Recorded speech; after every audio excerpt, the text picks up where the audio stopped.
we are going to be looking at the English Home Language Paper 2, the May-June 2026 Senior Certificate Examinations.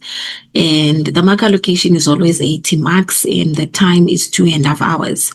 When we're coming into the instructions, please remember we have 3 sections in home language. We have the poetry, the novel, and the drama. You have to answer 5 questions in total. Poetry, 30 marks because you answered 2 prescribed poems and 1 unseen poem. The novel, if you take the essay question in the novel, you automatically will take the contextual question in the drama and vice versa. You only deal with the set works that you have done at school. We have so many plays. We have as a result, the schools decided on what would be done as the play or the novel for the school. Our essay question is 400 to 450 words, and our poetry essay is 250 to 300 words. So you must follow the instructions at the beginning of each section carefully. It is very much tragic if we're going to come to section B and C and you didn't read the instructions and answered both contextuals in the drama and in the novel. It means one of them is now and it will not be considered because you did not follow the instructions. So let's make sure we practice and are ready for anything. Time management suggestion is that you have 40 minutes approximately for the poetry and then 55 minutes approximately for section B, which is the novel, and 55 minutes approximately for the play. So we are going to be discussing and look at what we received as poetry, and I believe there's our table of contents. We have Talk to the Peach Tree, we have Sonnet 130, Prayer to the Mass, and the Shipwreck. We all know that automatically the first question of the poetry section will be an essay question, followed by the 3 contextual questions. So our unseen poem is City People, and we go to our continuation of the section B, which is The Picture of Dorian Gray, Life of Pi as the novels, and then it will be Hamlet, Othello, and the Crucible as the plays today. Okay, without further ado, I believe this is the instruction that I wanted. In section B and C, answer 1 essay and 1 contextual questions. You may not answer 2 essay questions or 2 contextual questions. That has been very clear. So please use the checklist to ensure that you have not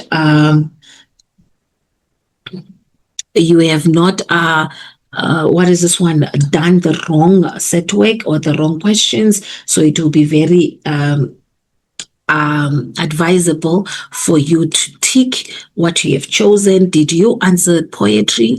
Prescribed questions 2? Yes. Did you do the unseen poem? Yes. Did you do the novel, essay, or contextual? And did you do the drama, essay, or contextual? And therefore, that is what we mean when we say use the checklist. All right. I'm very impatient to see exactly what were the typical questions that we were given for this year. Right. Question 1 is always an essay question. I will keep repeating that. You need to adjust and align yourself. Well, the prescription that has been coming from the experts is that you have been learning both essay and context, and the recommendation has been that do choose the essay question because you have been doing it consecutively for all the essays, and therefore it means that discussion of imagery, discussion of tone, discussion of structure, discussion of I believe diction is something that we've been doing over and over, and it will be recommended that you try it. It's easier to get marks. I agree with that professionally based on what I'm seeing learners doing, that they grasp it as the poems are being done, and therefore it's easy now to transcribe it across all the poems. Let's talk to the swallows. That's our Talk to the Peach Tree by Sipho Sepamla. Let's talk to the swallows visiting us in summer. Ask how it is in other countries. Let's talk to the afternoon shadow. Ask how the day has been so far. Let's raise our pets to our level. Ask them what they don't know of us. Words have lost meaning. Like all notations, they have been misused. Most people admit a whiny woman can overstate her case. Talk to the paralyzing heat in the air. Inquire how long the mercilessness will last. Let's pick our items from the rubbish heap. Ask how the stench is like down there. Let's talk to the peach tree. Find out how it feels to be in the ground. Let's talk to the moon going down. Ask if it isn't enough eyeing what's been going on. Come on, let's talk to the devil himself. It's about time. The question says, in this poem, the speaker shows how a lack of communication, of meaningful communication, I believe this is where we start off, between the apartheid government and the oppressed people leads to isolation and disconnection. Now we have to discuss this in reference to imagery, structure, and tone. So those are the three devices that we have to use to discuss the statement in relation to the poem. I believe I'm going to start with imagery without wasting any time. My prescription has always been to my learners, guys, try and make sure that when you are discussing, you are able to have adequate content, at least 3 figures of speech or imagery or visual imagery or whatever, but it must be having content. Discuss your tone, discuss your structure as well. So as a result, let's get straight to business. I'm going to start with the imagery. When we're coming to the imagery, there's symbolism already of the peach tree. The symbolism of the peach tree is actually going back to the root of communication because it symbolizes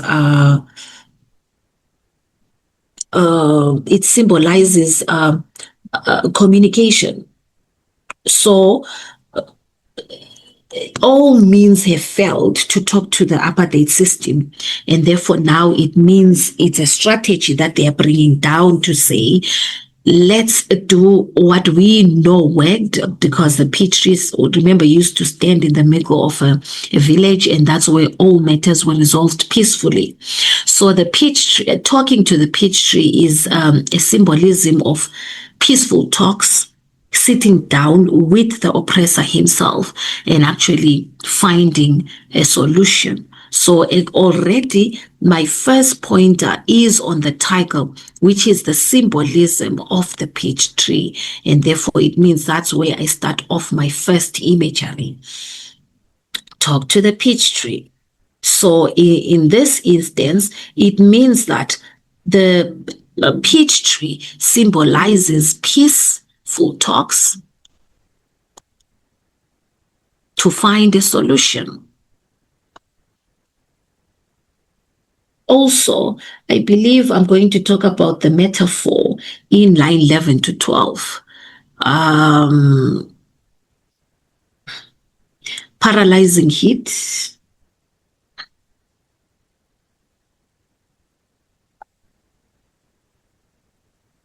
It's also a personification, I believe. So any of those is applicable. When you say I talked of it as a metaphor in the sense that the apartheid laws are compared to intense heat that prevents people from progression. So it means that it's unbearable suffering.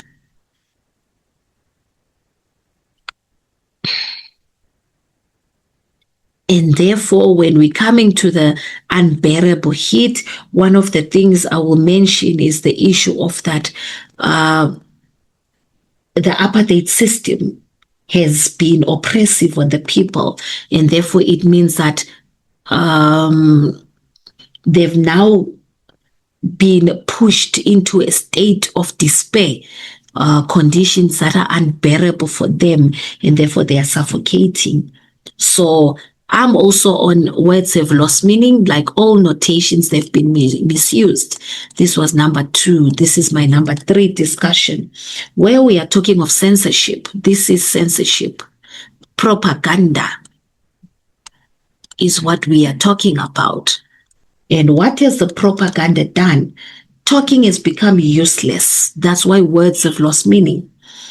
So negotiations or efforts to negotiate have failed, completely failed. And as a result, instead, more suppression has come. Is worse. So any attempts to actually communicate with the oppressor have completely failed.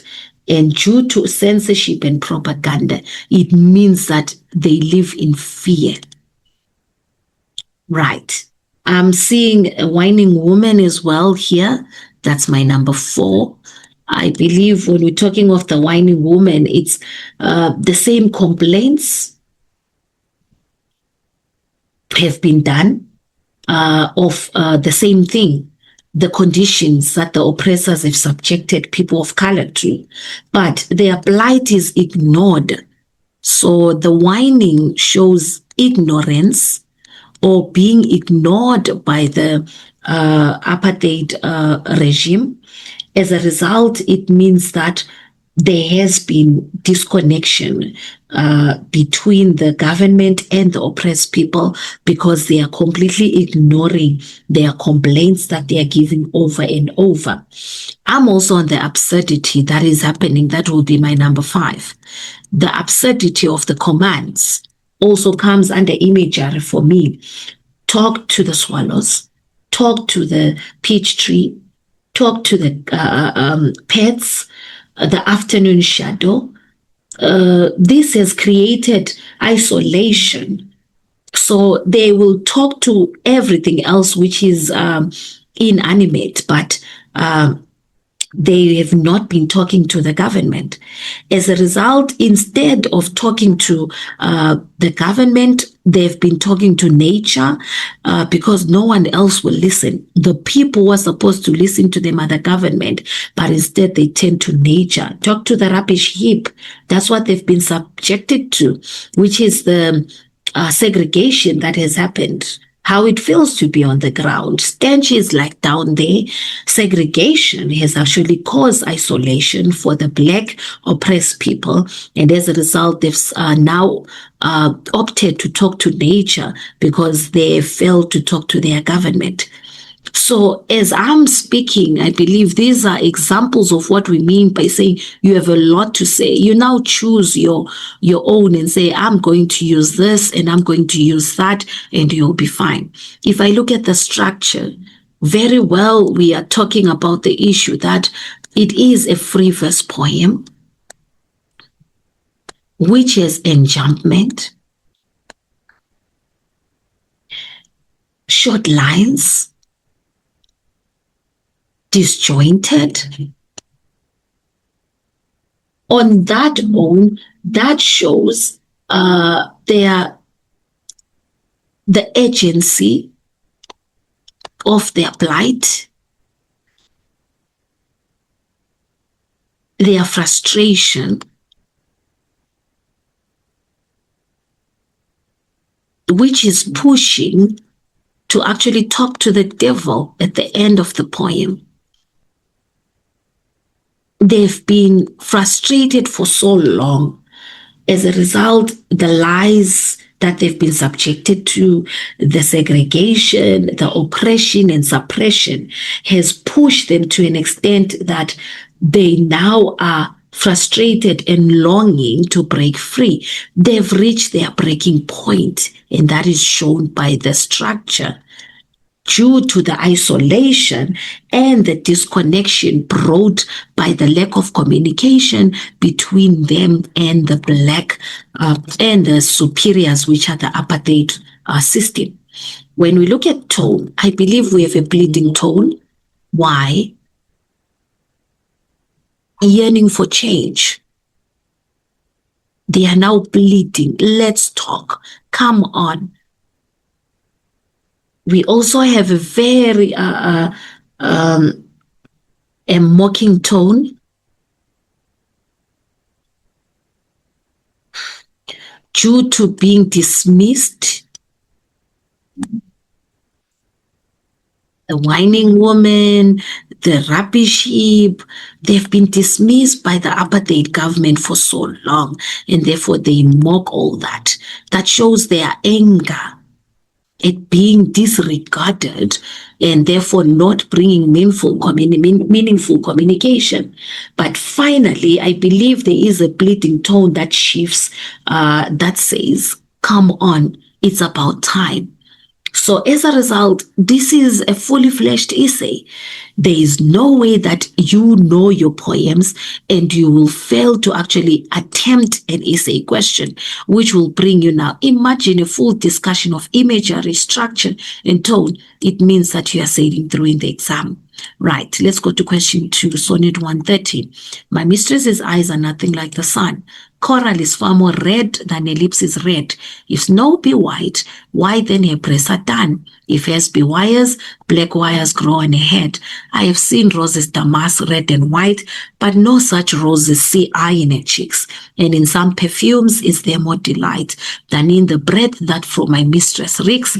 I love to hear her speak, yet well I know that music had a far more pleasing sound. I grant I never saw a goddess go, by my mistress when she walks on the ground, and yet by heaven, I think my love is rare as any she bellied with compare. This is where we're having Shakespeare, who is now attacking his typical poet writers. He is very mocking towards his typical poet writers. He is not mocking the mistress, as I am frustrated sometimes when marking contextual questions and they say he mocks his mistress. He is blunt about his mistress's beauty, but the mockery is directed at his typical poet writers because of the cliches that they write and use in describing the beauty of women during those times. So let's go to 2.1. What does the word wire suggest about the mistress's hair? And I believe one of them is that the hair is coarse, it is rough, and it is the opposite of the type of hair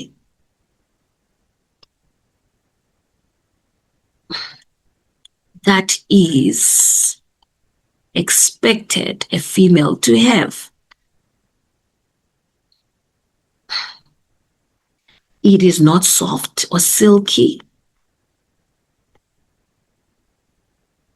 like the of a beautiful woman.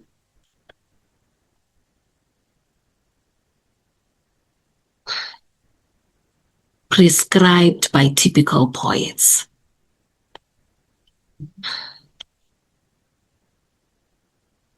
Right.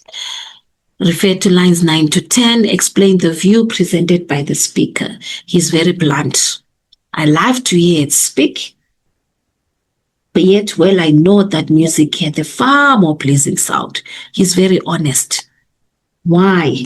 His mistress's voice isn't beautiful. That's what he says. But he loves her for who she is.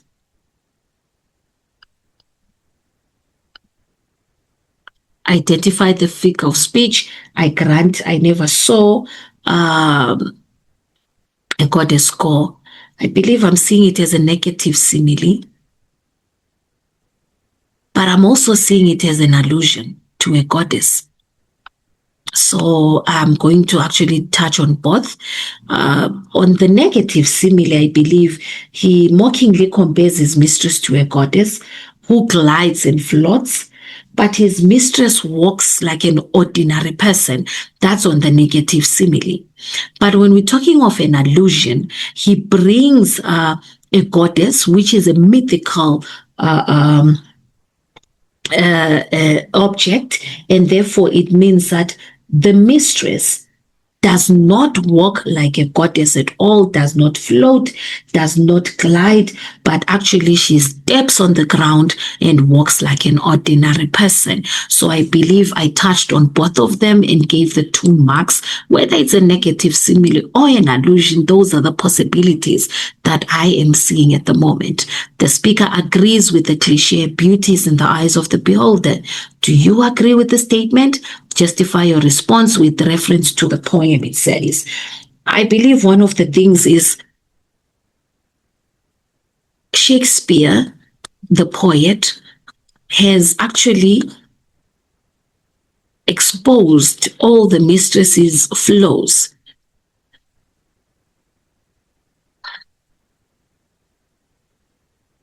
The eyes, the lips, the breath, the hair, the voice, by society standards and the typical poet standards, she is not beautiful. But he finds her beautiful because he loves her for who she is, according to the rhyming couplet. So beauty, according to Shakespeare, is not about the perfect features which are now prescribed by the typical poets, but instead, in his own perception, love is not based on beauty, but love is based on who the mistress is. So the mistress in his eyes is not a physical issue, or it's not based on the physical elements of the mistress. Instead, it is based on the love that they have, which is very different, unique, and only is rare according to line 13. So that will be my justification. We are going to question 3. Prayer to the mask. Leopard said, Da, Singom. Black mask, red mask, you black and white mask. Rectangular mask through whom the spirit breathes. I greet you in silence. And you too, my lion-headed ancestor. You guard this place that is close to any feminine laughter, to any mortal smile. You purify the air of eternity, here where I breathe the air of my fathers, mass of markless faces, free from dimples and wrinkles. You have composed this image, this my face that bends over the altar of white paper. In the name of your image, listen to me. Now, while the Africa of despotism is dying, it is the agony of a pitiable princess, like that of Europe, to whom she is connected through the navel. Now fix your immobile eyes upon your children who have been called, and who sacrificed their lives like the poor man, his garment, his last garment, so that hereafter we may cry, here at the rebirth of the world, being the leaven that the white flower needs. For who else would teach rhythm to the world that has died of machines and cannons? For who else should ejaculate the cry of joy that arouses the dead and the wise in a new dawn? Say, who else could return the memory of life to men with a torn hope? They call us cotton heads and coffee men and oily men. They call us men of death, but we are the men of the dance, whose feet only gain power when they beat the hard soil. What does the word breathers suggest about the marks? The mass, give 2 points, it says. All right, when we're coming in and talking about the mass, definitely I believe what he mentions is the issue that the mass are a link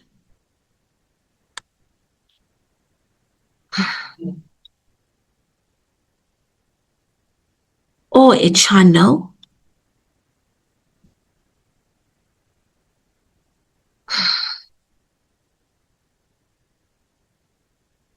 between the physical world and the spiritual world.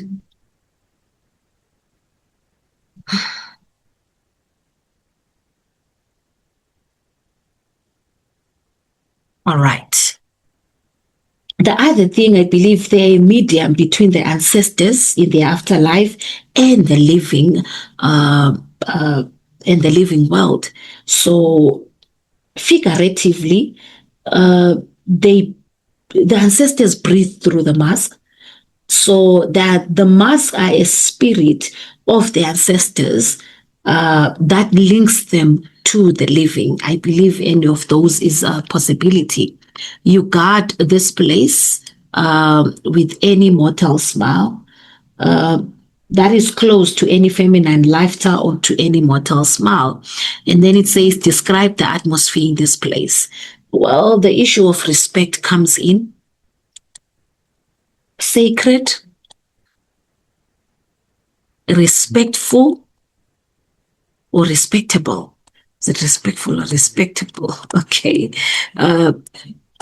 Also, dignified is what I'm seeing as well. What do we mean? It's a serious place where laughter in the holy spiritual place is seen as disrespectful. So it means that it is taken with uttermost seriousness. So it's holy, it's solemn, and there's no, it's a place that upholds dignity and tradition, and that's what we see as the atmosphere there. Right, line 8 says, identify the figure of speech in 3.3 used in the altar of white pen.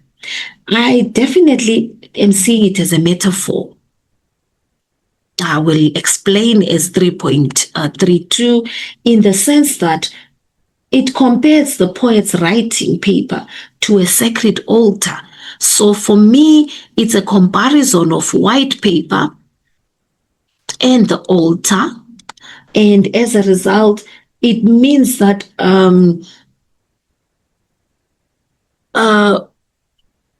when we're saying metaphor, Africa is sacred, the ancestors are sacred, and now it brings in the matter of the white paper is blank, so which can represent now new bylaws, new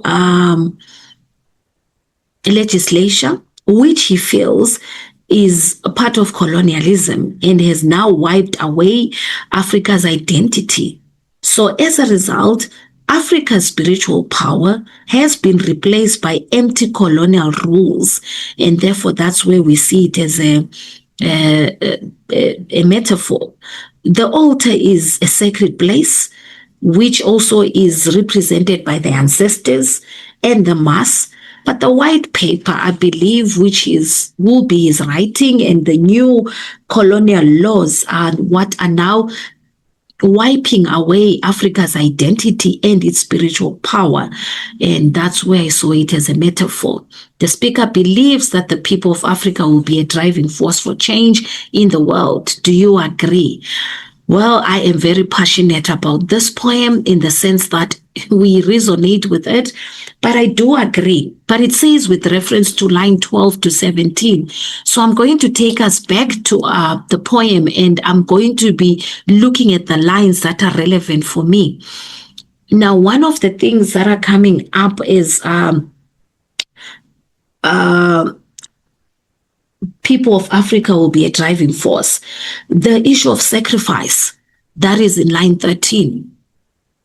The children who have been called and who sacrificed their lives like the poor man in his last garment, that line for me means that this is where we're talking about the hope lies with the youth who are the future. And as a result, it means that they will sacrifice everything and anything for freedom to finally be achieved. It means that that is what we mean dedication. So it lies within the people of Africa. And also I'm seeing the word rebirth in line 14. That's a new world order. That is freedom that will come. And I believe when we say rebirth of the world, it means that Africa will be restored to its original state. I'm seeing the leaven, which is the element that will bring the yeast. It's the yeast that Africa needs to rise. Without Africa, the world can't grow. That's the central message about Africa. They hold the key. The world will not grow without Africa. And therefore, it means Africa holds the key. I'm also seeing line 15 to 16, where we talk about teach rhythm to the world, where we talk about arouses the dead, and we talk of a new dawn. There were so many instances that you could have now capitalized on to say, it's 3 marks, but I have so much to discuss. You choose which ones you can. When we're talking about the issue of the teach rhythm to the world, we are talking of Africa's culture that will revive the world that has been destroyed by war, by technology. So Africa's values will serve the world. And a new dawn, it means it will be a restored Africa and a new world. So I'm so passionate about this question because there were so many answers. I know learners hate prayer to the mass because it has 20 lines and therefore they believe that it's very long. But now it's an easy way to hold 20 lines according to the content. And therefore, it means you've dissected your poem beautifully. That's our 10 marks. Let's go to question 4, the shipwreck. Glee, the great storm is over. My apologies there. 4 have recovered the land, 40 gone down together into the boiling sand. Ring for scant salvation, toil for the bonny souls. Neighbor and friend and bridegroom spinning upon the shoals. How will they tell the shipwreck when the winter shakes the door? Till the children ask, but the 40, did they come back no more? Then a silence suffices the story, and a softness the teller's eye, and the children no further reply, and only the waves reply. Into the boiling sand. What does the word boiling suggest about the sand? I believe the sand has been churned up by the waves.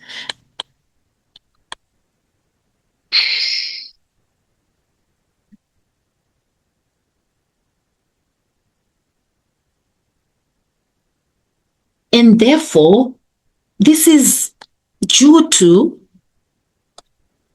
a rough sea. What do we mean now? And waves. Therefore, we are implying that it's dangerous. Those are the elements that are coming up there. So boiling gives implications of being dangerous due to a rough sea that has churned up the sand, that the waves have brought the sand up in the motion that is very violent. So as a result, that is the elements that we see there. Refer to line 5 to 6, ring for the scant salvation, it says. Toll for the bonny souls. Explain the contrasting moods presented in these lines. Well, definitely one of the things that we are seeing is that there is ring and toll. Right.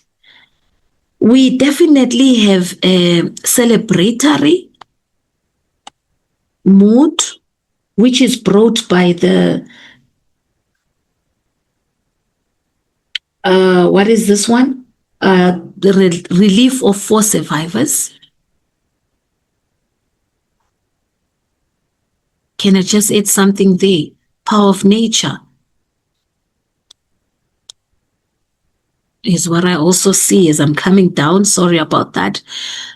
But now the contrast is we also have very sorrowful and mournful mood when it comes to toll for the burning souls due to the 40 who died. So that's the contrast for me there. When winter shakes the door, identify the figure of speech that is a personification. Our notes have been screaming it out in the classroom, guys. Comment on the effectiveness of this image. I believe winter, this is death. Door is symbolic of their lives.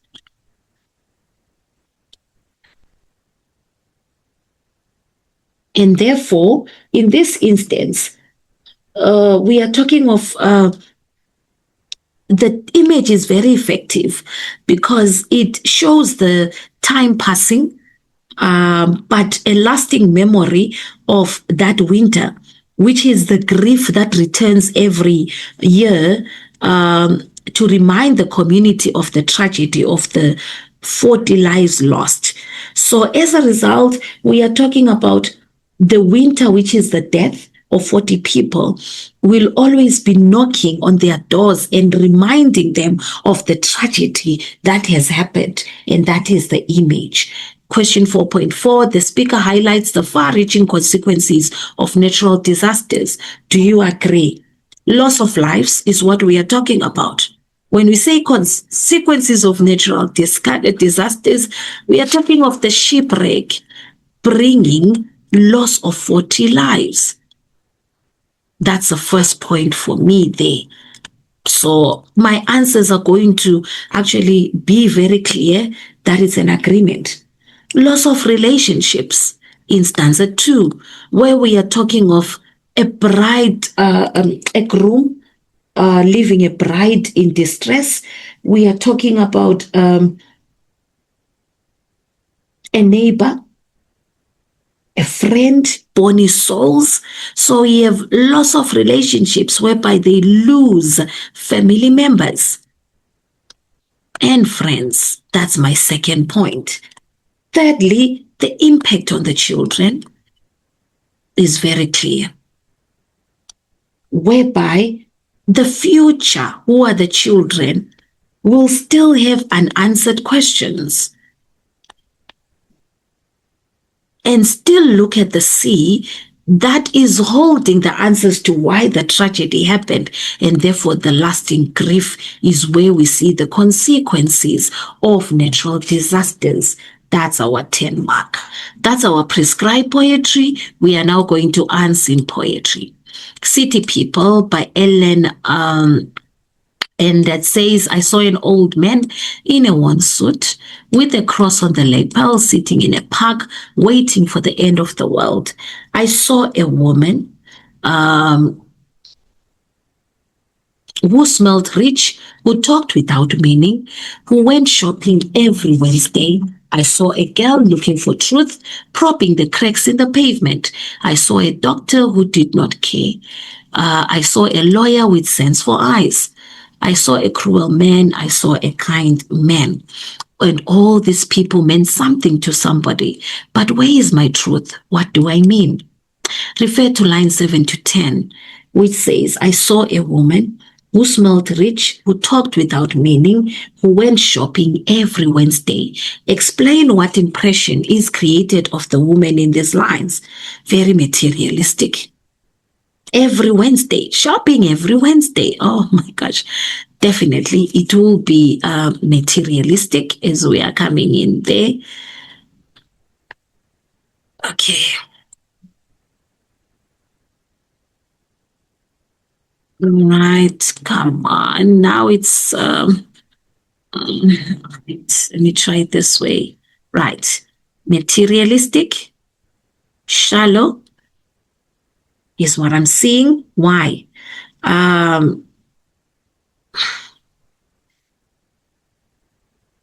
She's trapped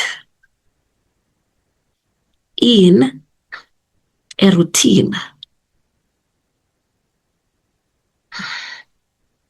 because money is available. She is rich, remember? So those are the elements that I'm seeing there. Her life revolves around shopping. So that's what her life revolves around. Explain the repeated use of the phrase, I saw. I saw an old woman. I saw a woman. I saw a girl. I saw a doctor. I saw a lawyer. I saw a cruel man. I saw a kind man. I believe it becomes an anaphora. It's no longer repetition in this instance. It becomes an anaphora, which actually shows detachment. The speaker is observing from a distance in the city, and also I believe it's easy for her to define, finds it easy to define others that she is seeing, but she fails to define herself. Refer to lines 16 to 17. I saw a lawyer with sense for eyes. Identify the figure of speech, it says. It's a metaphor.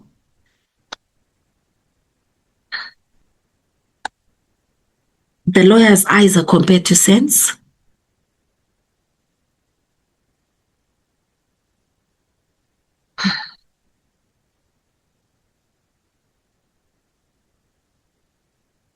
Definitely. And how is it effective? Very greedy.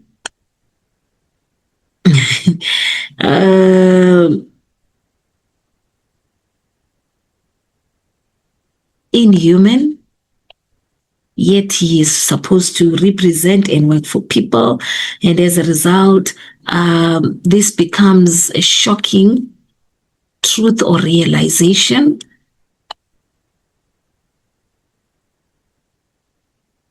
About lawyers.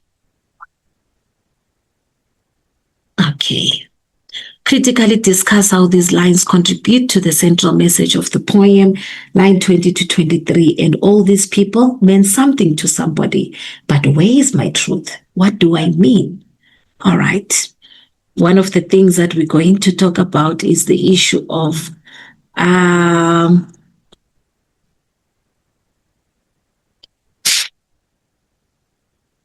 I believe it's search for self-identity. That's what I'm seeing. Self-identity.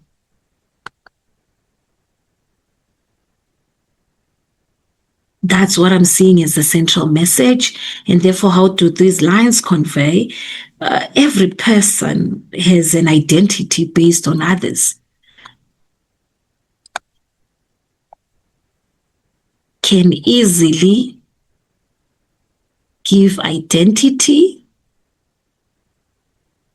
to others, but not to self. That's the first thing I'm seeing. The listing of all those people shows us that, my apologies, sorry. The listing of so many people that the speaker is realizing makes her realize that she's more lost because she doesn't have an identity for herself. She only has an identity for strangers that she's looking at, and therefore that now becomes a universal issue. So the other person also is able to identify someone else, but everyone seems lonely, including the speaker himself. So as a result, this is our section A. We're now going to section B, which is the picture of Dorian Gray. Dorian Gray appears to live a life that is carefree and unrestrained. All right. However, that's a contradiction. His reality is far from this. So it's actually an argumentative writing this afternoon as we are looking at Oscar Wilde's presentation of Dorian. Please allow me to flow here, because when I'm talking of essays, it means I'm talking from the top of my head. So please allow me, because I just need to bring them as they come along. The first thing I will talk about is Dorian's image. Dorian is a beautiful young man who lives a life of pleasure, who lives a hedonistic life as well. So as a result, he is living a life of no consequences. So on the however part, his reality is not free, because he is in fear, paranoia of his decay and his moral corruption, and the extent of his life, or the extent of the immorality of his life. So it is an argument in the sense that it's an appearance versus reality issue. This is a theme of appearance versus reality. Dorian's outward freedom is through the portrait that allows him to hide his inner reality.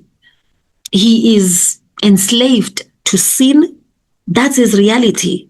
He is enslaved to the portrait, and that's why we see him dying at the end of the novel when he tries to cut the tie that he has with the portrait because of the Faustian bargain that he made in chapter 2. So as a result, the portrait hides him, but the reality is that he cannot get away with the crimes forever. Right, let me start now. I believe that was introducing us. When we're coming in, we're saying Lord Henry's philosophies and influences on Dorian makes Dorian adopt hedonism, which is pleasure, beauty, and art, and new experiences. We see him going into the theater where he discovers Sibyl, and as a result, that is in chapter 4. So now he indulges in Sibyl's beautiful art, and now he rejects her cruelly when she now acts terribly on stage. When she acts terribly on stage, it is true that she does not want to pretend she is in love, but Dorian rejects her cruelly, leading to her suicide. The reality is shown in the portrait when the portrait records a cruel line on the side of his mouth to record his first ultimate sin. So he cannot run away from his sin and his cruelty because the portrait has recorded it. That leads him to him hiding the portrait, and as a result, making sure that no one sees that the portrait has changed and records his sin. He continues after Sibyl's death and listens to Lord Henry, encouraging him to actually continue with his life and not go near the inquest. So he goes out to dinner with Lord Henry and enjoys his pleasure-seeking life. He now treats Sibyl's death as art. He is so happy and carefree, but the reality is that the record has been set on the portrait, which actually gave him fear because that's the reason he hides it. We're also going to talk about how he becomes trapped. The portrait becomes a prison for his conscience. We look at the murder of Basil. The murder of Basil now leads to the portrait having drops of blood, which proves the death. Now that pushes him to paranoia, panic, and torment, which proves he is trapped. So now he goes on and blackmails Ellen Campbell to come and get rid of Basil's body using chemicals as a way of relieving his immediate evidence in the upper room. He goes to the party at Lady Nabarros, but we realize the reality is that he is detached at the dinner. He is bored and not interested in what is being said because his mind might be in one tune with his body. His body is at Lady Nabarros' dinner, but his mind is in torment, and therefore he is in constant fear. So now we realize when we are discussing that his reality is a life of torment, and as a result, paranoia is real. His guilt is what pushes him over the edge. To actually hide the guilt, he leaves the party at Lady Nabarros, goes home, changes clothes, goes to the opium den as a way of hiding or running away from the torment that he feels mentally. And what does it do? He goes and tries and blacks out his crime, which is the murder of Basil Howard and the blackmail of Ellen Campbell. So as we are coming into Hetty as well, one of the reasons why he tries to reform with Hetty in chapter 19 is because he tries to be good to Hetty, but he only does this due to fear of the portrait. It has become grotesquely worse, and therefore he idiotically thinks he will be free. But now when he goes back, he realizes that in attempting to try and ease Sybil's death using Hetty, it didn't work at all, pushing him to frustration, pushing him to a worse state of panic, and therefore that is dubbing of the portrait. We discuss, we have evidence from the novel, and as a result, we don't leave any stone unturned for these 25 marks. We need to have our points in order, our evidence in order, our explanations must be clear, explicitly clear, and we must link back and prove the reality. And as a result, that's what we mean. That's why I say, please allow me to roll, because when I start writing, I will forget. Let's go to the contextuals. We are in extract A. I am so glad I found you, Dorian, he said gravely. I called last night and they told me you were at the opera. Of course, I knew that was impossible, but I wish you had left word where you had really gone to. I passed a dreadful evening, half afraid that one tragedy might be followed by another. I think you might have telegraphed for me when you heard of it first. I read of it quite by chance in a late edition of the Globe that I picked up at the club. I came here at once and was miserable at not finding you. I can't tell you how heartbroken I am about the whole thing. I know what you must suffer, but where were you? You went to the opera, said Hallward, speaking very softly, slowly, and with a strained touch of pain in his voice. You went to the opera while Sybil Vane was lying dead in some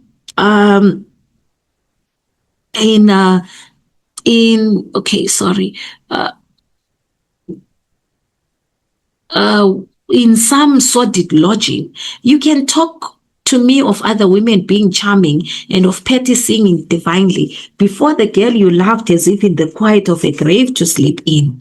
Stop, Basil, I won't hear it, cried Dorian, leaping to his feet. You must not tell me about things. What is done is done. What is past is past. I don't want to be at the mercy of my emotions. I want to use them to enjoy them and to dominate them. Dorian, this is horrible. Something has changed you completely. You look exactly the same wonderful boy who day after day used to come down to my studio to sit for his picture. And then he says, but you were simple, natural, and affectionate then. You were the most unspoiled creature in the whole world. Now I don't know what has come over you. You talk as if you had no heart, no pity in you. It is all Harry's influence. I see that. Give 2 reasons why Basil is speaking gravely to Dorian. All right. We are starting off on the contextual questions, and please remember that you are guided by the mark allocation. If it's 3 marks, it means that you must give adequate discussion to give you those 3 marks. All right, let's begin our discussion of Dorian here. Okay, why is Basil speaking gravely to Dorian is what we are having. The first reason I will give for him speaking this way is the issue that he's shocked at Dorian's change. I believe it's the shock at Dorian's change, and I believe it's the shock at Dorian being nonchalant in Dorian. So he's horrified because Dorian has changed from what he knew him as at the beginning to someone who is cold and heartless. the change is disturbing for Basil. He blames Lord Henry's influence on Dorian, and that's where he shows his concern. He feels responsible for introducing Dorian to Lord Henry, and now he sees Dorian being corrupted. And I believe that's what we are seeing there. We got to 7.2. Let's go back a little. I passed a dreadful evening, half afraid that a tragedy might be followed by another. Describe Basil's character as revealed in these lines. Well, all right, describe Basil's character. I believe one of the things is guilt is one of them.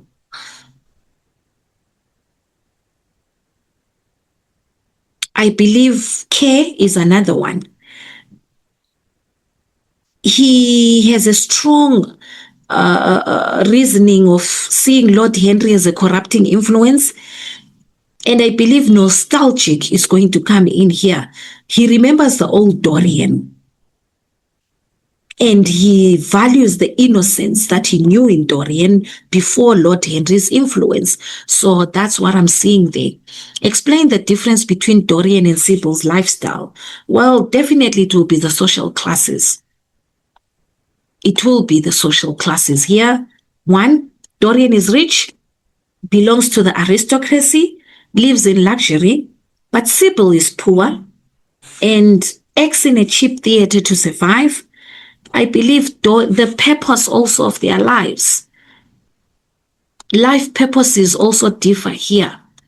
Dorian is living for pleasure and experience, irresponsible as well, but Sibyl is about work, responsibility, and surviving. She acts for money. Her real purpose is to end the mother's debt. And unfortunately, love becomes a new purpose for her, and unfortunately it becomes a tragic downfall because it ends a life. Discuss the extent to which the statement in 7.4 proves to be true for Dorian in the context of the novel as a whole. You talk as if you had no heart, no pity in you. One of the things I will talk about is due to Lord Henry's influence, Dorian becomes detached, heartless, and emotionally cold. And I believe the first sign is the incident with Sibyl Vane. After she gives a bad performance, Dorian rejects her cruelly and blames her and says, "You have killed my love." He shows no pity, no remorse when she commits suicide. He murders Basil without remorse and blackmails Alan Campbell. I believe the portrait proves he has lost his heart. He is soulless. And Basil's statement therefore becomes true. It says, with the context of the novel as a whole, I believe I discussed 2 different incidences from the novel to prove this. And that will show that you answered the question, context of the novel as a whole. Refer to line 21. It is all Harry's influence. I see that. Discuss what is it about Lord Henry that makes him influential. Well, his philosophies, definitely. They are new and they are enticing to Dorian. So as a result, he's never had such before. So he's captivated. His charm is also another one. His wit, his intelligence, his fluency. There are so many elements you could have talked about this. So as a result, that is what makes him very influential, because this is new to Dorian, a naive and innocent Dorian. Extract B, a bitter laugh of mockery broke from the lips of the younger man. "You shall see it yourself tonight," he cried, seizing a lamp from the table. "Come, it is your own handiwork. Why shouldn't you look at it? You can tell the world all about it afterwards if you choose. Nobody would believe you. If they did believe you, they would like me all the better for it. I know the age better than you do, though you will prate about it so tediously. Come, I tell you, you have chattered enough about corruption. Now you shall look on it face to face. There was the madness of pride in every word he uttered. He stamped his foot upon the ground in his boyish, insolent manner. He felt a terrible joy at the thought that someone else was to share his secret.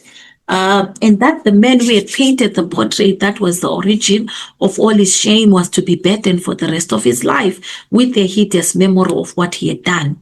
Yes, he continued, coming closer to him and looking steadfastly into his stern eyes, I shall show you my soul. You shall see the thing that you fancy only God can see. Dorian Gray smiled. There was a curl of contempt in his lips. Come upstairs, Basil, he said quietly. I keep a diary of my life from day to day, and it never leaves the room in which it is written. I shall show it to you if you come with me. That's chapter 12. Chapter 12 says, place the above extract in context. Right, when we're coming in, we are giving two incidences, my apologies, because it's 2 marks. We are giving 2 incidences that are actually leading to this extract happening. The first thing that we're going to talk about is the issue of Basil confronts Dorian about rumors in society, about how cruel and immoral he is and influential, negatively influence younger men in society. Basil is concerned and worried about Dorian's new hedonism. And one of the things that he says is that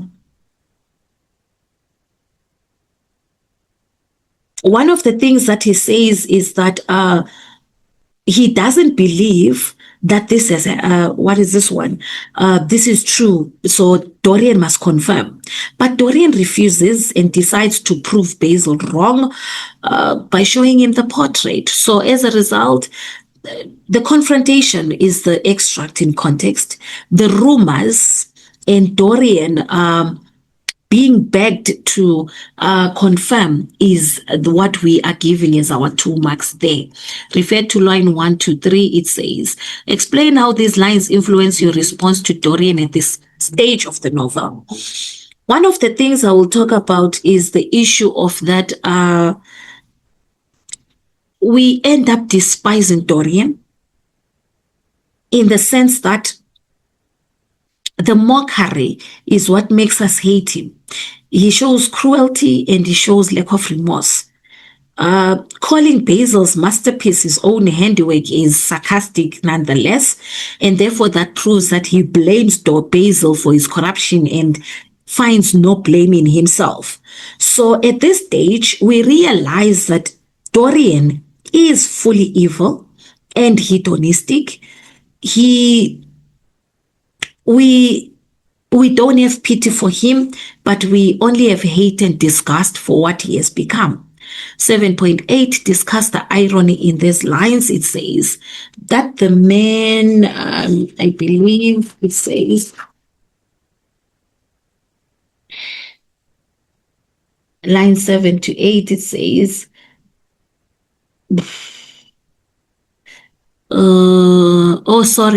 it's line 10 to 12. It says that the man who had painted the portrait that was the origin of all his shame was to be burdened for the rest of his life with the hideous memory of what he had done. Right. One of the things that we're going to talk about the irony is that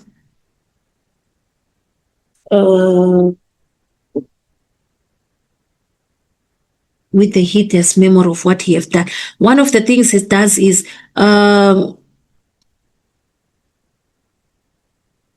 outward beauty hides corruption. That's what he says, and hides his decay. So in this instance, it will be that it's a portrait, not the man that is referring to. The portrait is Dorian's soul, yet Dorian pretends it's separate from him, and he distances himself from that. So that's the irony there. 7.9, comment on the significance of the portrait being compared to a diary. Well, it's a personal record without fail. It's a personal record That's what we see it as when we come here. It records Dorian's sins, each and every sin that he does, and the moral decay that no one else can see. It also is a mirror of the extent of his corruption, of his daily corruption, and what he has become. It's also something that has pushed him to self-obsession. The checking of the portrait over and over to check how far the extent of the ugliness is, which shows how vain and he lacks remorse. 7.10, using your knowledge of the novel as a whole, critically discuss how these lines reflect Victorian society's obsession with aesthetic appeal. Well, Victorian society is hypocritical. That's the first thing I will talk about. They are very hypocritical. Why? Appearances and beauty are valued more than morality. So we blame them there. And they worshipped outward appearances, and therefore the truth doesn't matter. They judge,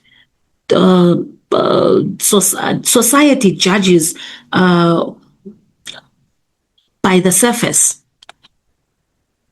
And as a result, Dorian looks very young and beautiful, and therefore nobody will believe that he's a murderer. And Victorian society values appearances, as I said, more than morality. So as a result, they don't want to face the bitter truth.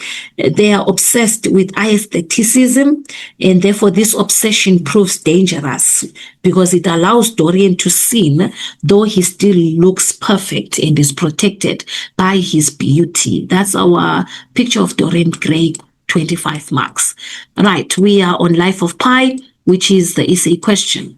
Pi, it says, Pi's well-adjusted adulthood defies the reality of his experiences in Pondicherry and at sea. With close reference to the novel, critically discuss the validity of the above statement. One of the things I will talk about is the issue of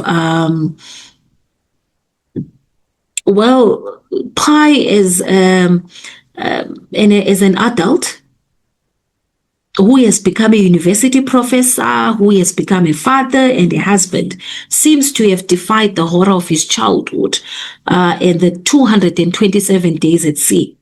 But the adjustment is not really a defiance of reality, but it is proof of his faith and the roots of survival and the tools of survival.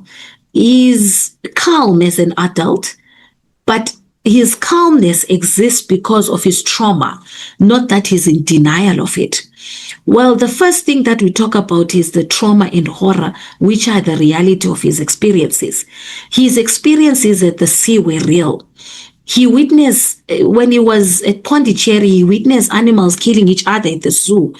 And I believe the father teaching them the true nature that animals are violent, the tiger, was a valuable lesson, which is now when he's at sea, after the sinking of the ship, he faces the brutal reality of being alone, stranded and isolated on sea.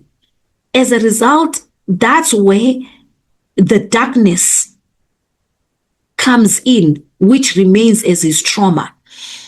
So as a result, as cannibalism, as killing the cook to survive, those are the things that we're talking about that are his trauma and his reality. But now the storytelling and his faith are the ones that bring the adjustment. He defies the trauma of his reality through two things. The storytelling, the Japanese official story with Richard Parker, the tiger instead of humans. the stories that give meaning to suffering, actually. When he chooses the animal story, he chooses hope over despair. He has three religions, remember? Hinduism, Christianity, and Islam, which actually are the key in helping him to cope. That faith teaches him to see hope and God in everything. As an adult, he teaches zoology and religious studies as a professor. That is him turning his tools of survival into knowledge, and actually is grateful for them keeping him alive. Remember, he names his children after the rescuers and when he's older, showing that he actually adjusted to the pain because of his belief and the narrative that he gave as a storytelling. Well, he's not in denial, definitely, but he was defiant in the sense that he defies expectations, because instead of being broken, what does he do? He accepts his reality that he's stranded and he reframes it. So as a result, he adjusts in his fragile state, and he chooses that despite having scars, he chooses to live and not become bitter or lose his mind. So when we're coming in and talking about this, it's a triumph. It's not a denial. He defies the reality of his experiences because he proves that he endures and he overcomes because of his belief in survival and his, I believe it is his faith. Question 9 is the contextual questions. Come with me, said father. We set out like prisoners off to the execution. We left the house, went through the gate, entered the zoo. It was early and the zoo hadn't opened yet to the public. Animal keepers and groundskeepers were going about their work. I noticed Sitaram, who oversaw the orang utans, my favorite keeper. We came to the big cats, our tigers, lions, and leopards. Babu, their keeper, was waiting for us. We went round and down the path and he unlocked the door to the cat house, which was at the center of a moated island. And then it says we entered. It was a vast and dim cement cavern, circular in shape, warm and humid and smelling of cat urine. The cages were empty, save one, Mahisha, our Bengal tiger patriarch, a lanky, hulking beast of 550 pounds, had been detained. As soon as we stepped in, he looped up to the bars of his cage and set off a full-throated snarl, ears flat against his skull and round eyes fixed on Babu.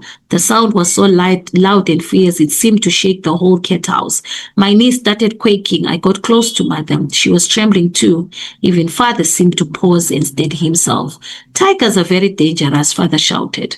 I want you to understand that you are never under any circumstances to touch a tiger, to pet a tiger, to put your hands through the bars of a cage, even to get close to a cage. Is that clear, Ravi? Ravi nodded vigorously. Paisin, I nodded even more vigorously. I'm going to show you how dangerous tigers are, he continued. I want you to remember the lessons for the rest of your lives. Describe Mr. Patel's parenting style as revealed in this extract. One of the things I see about Mr. Patel that I laughed is that he took a gamble. He moved with his family to the zoo from India to Canada because the business was failing. No. Wait.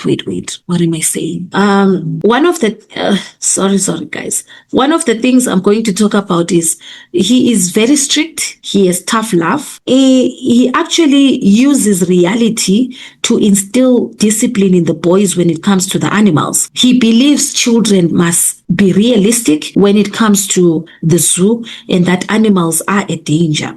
So he shows practical surviving skills over emotional comfort and pretending the boys will learn lessons as he goes.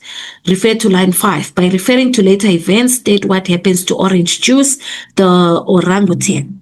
One of the things is that the orangutan is put on the lifeboat with pie after the ship sinks. Later, the hyena attacks and kills her. And therefore, I believe the orange juice represents Pai's mother in the animal story. So as a result, that's what it represents for the 2 marks there. Discuss how these lessons proves to be valuable for Pi later on in the novel, which is line 16 to 23. Well, that is based on Mr. Patel's lessons. They do save Pi's life on sea. Why? The fear and respect instilled in him by his father of the animals is what helps Pi survive. Pi sees the goat being fed to the tiger and he learns that tigers are deadly predators in the zoo. Therefore, this stops him approaching Richard Parker foolishly in the boat. At the zoo, the father used to train and create boundaries for the boys. The whistle, I believe, is what Pi also uses in the raft to control territory and boundaries on the lifeboat, because he remembers how dangerous tigers are, so he won't get eaten. Well, psychological survival comes in because the respect and the love for wild things. This helps him survive not just the tiger, but the reality of being stranded for 227 days on the sea and his own animal instincts that kick in. So those are the ones that I'm seeing there. 9.4, it says, what does the word trembling suggest about Pi's mother here, and how does she change later in the novel? Well, I believe one of the things is she becomes orange juice in the boat, who fights the Hannah to protect Pi. In the human story, Pi implies she sacrificed herself for him, actually. She stops trembling and becomes strong, which shows how extreme circumstances will turn a protective mother into a big fighter for her children. And I believe that's what I see there. Extract D, it's coming right towards us, Richard Parker. Oh, I thank you, Lord Ganesha. Blessed be you in all your manifestations, Allah Brahman. Can you believe it, Richard Parker? People, food, a bed. Life is ours once again. Oh, what a bliss. The ship came closer still. It looks like an old tanker. The shape of its bow was becoming distinct. Salvation wore a robe of black metal with white trim. In less than 20 minutes, a ship of 300,000 tons became a speck on the horizon. When I turned away, Richard Parker was still looking in its direction. After a few seconds, it turned away too, and our gazes briefly met. My eyes expressing longing, hurt, anguish, loneliness. All he was aware of was that something stressful and momentous had happened, something beyond the outer limits of his understanding. He did not see that it was salvation barely missed. He only saw that the alpha here, this odd, unpredictable tiger, had been very excited. He settled down to another nap. His sole comment on the event was a cranky meow. I love you. The words burst out pure and unfettered, infinite. The feeling flooded my chest. Truly, I do. I love you, Richard Parker.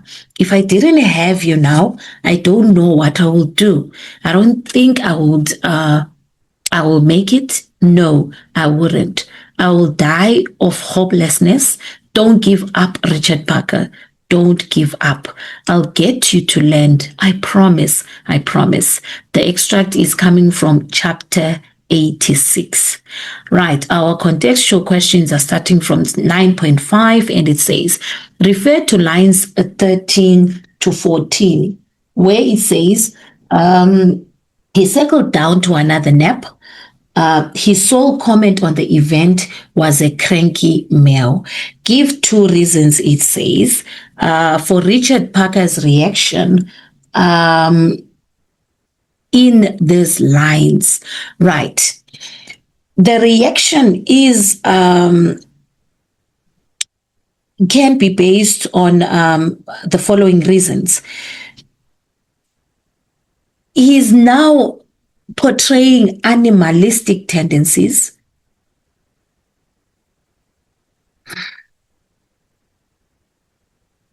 All right.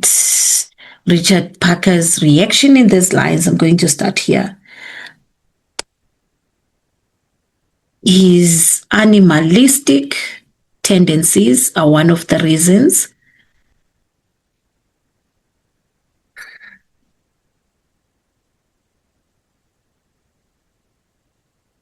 Everything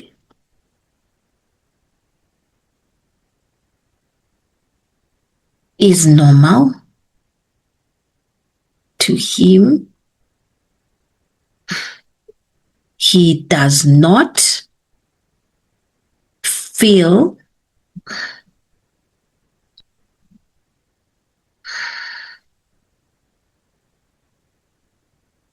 what Pi is feeling.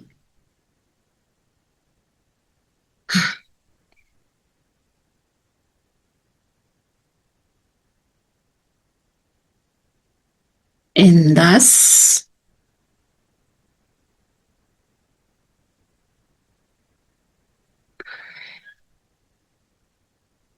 he circles for a nap.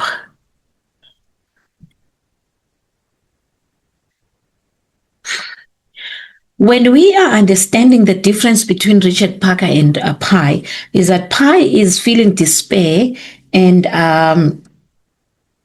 as a result, feeling despair means that he becomes hopeful that they will be rescued.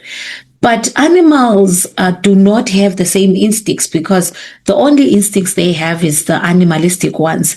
And as a result, he just continues on his simple methods for his simple need of sleeping, and he acts normally. So because he doesn't feel the despair that Parker is feeling, he doesn't have any inclination of that there must be hope that we will be rescued or be safe or out of this despair. To him, it's a normal cycle for a nap, and as a result, to just rest. So there's no excitement, there's no hope, there's no despair in Parker. It's just Parker being a normal animal at this time, with just simple needs that he has. 9.6 says, refer to line 7 to 8. Line 7 to 8 said, okay, let's go back a little. Line 7 to 8 said, all right, there we go. In less than 20 minutes, a ship of 300,000 tons became a speck on the horizon. Explain is our question. Explain what these lines reveal about Pi's current state of mind. Right. I believe it will be shock,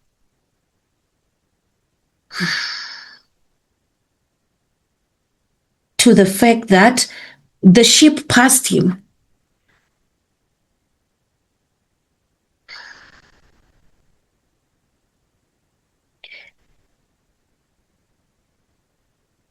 I believe one of the things is also he's emotionally numb, and therefore does not process what it means to be passed by the ship. He can't face the real reality and truth about what it means to be left behind, because he's still emotionally numb, and thus he does not understand or fully comprehend that the ship has left him behind. So that's what we will give as his current state of mind. Refer to line 15 to 16. He says, I love you. I love you, Richard Parker. As a result, the question says, discuss how Pi's feelings towards Richard Parker in these lines differ from his feelings earlier on in the novel. Well, there is a shift, actually. If we're going back to earlier on in the novel, this was at the zoo, when the father actually gave them a realistic lesson about the animals in the zoo. One of the things the father did was to actually train them to keep a distance from the animals, the tigers, and as a result, trained them to actually fear them, because he realized that they were playing with them as if they are their friends, yet they are a threat and a danger to them. That was earlier on in the novel, but now he comes in and says, I love you, Richard Parker. I don't know what I will do. I will die of hopelessness. So his feelings actually shift. They shift from fear. And what do they shift to? They shift to dependence. and love for Richard Parker. Richard Parker becomes his reason to continue living. So Richard Parker changes from being a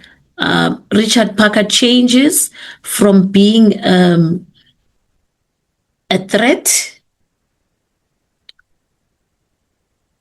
and danger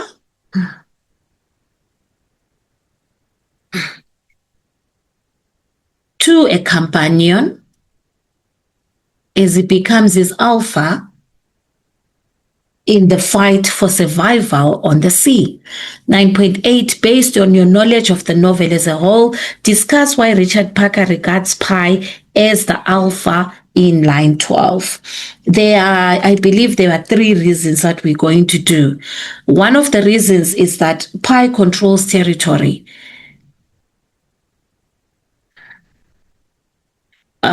When we say alpha, I'm going to start with the word alpha because the word alpha means leader. So as a result, Pi becomes the alpha to Richard Parker because he controls the territory. When he uses the whistle, the raft, to actually create boundaries and train Richard Parker on the small boat, it shows that that's where he determines the dominance. So when he determines the dominance, it becomes clear he does exactly what his father told them at the zoo with his brother. It means that automatically when he creates boundaries, Richard Parker learns to respect the territory and Pi's dominance, and therefore that's the first reason. The second reason is that Pi controls the food. In controlling the food, he catches the fish, the turtles, and the rainwater. So he's the one now who is in control of when Richard Parker eats and what Richard Parker eats. So as a result, Richard Parker now depends on Pi.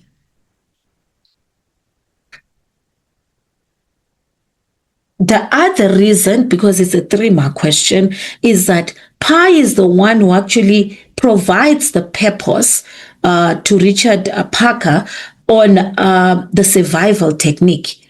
So as a result, he has to lead Richard Parker in the routine, the daily routine, so that there can be some order in that small boat.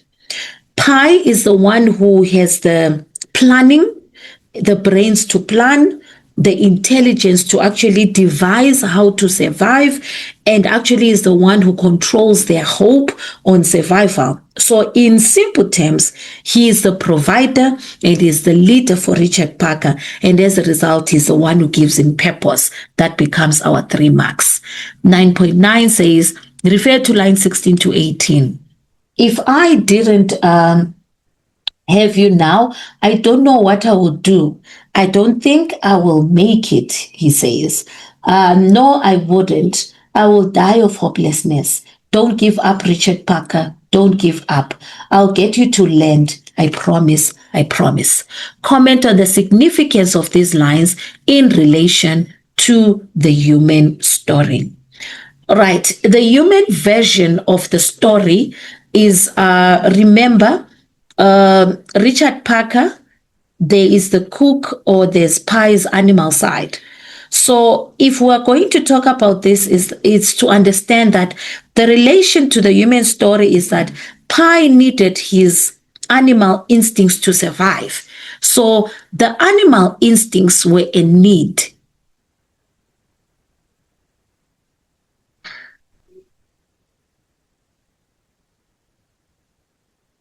So they were a need to survive in Pi. The cook, if we bring the cook in, was very violent, and I believe the proper term is cannibalistic. But Pi promises that he'll get Richard Parker to land, which means that Pi has to actually contain maintain his savage self, who is Richard Parker, to survive. So it reveals that Pi's survival fully dependent on accepting the cannibalistic side or his dark side. And as a result, that will be Richard Parker or the cook in either way. So without Richard Parker or the cook, the young boy would have died.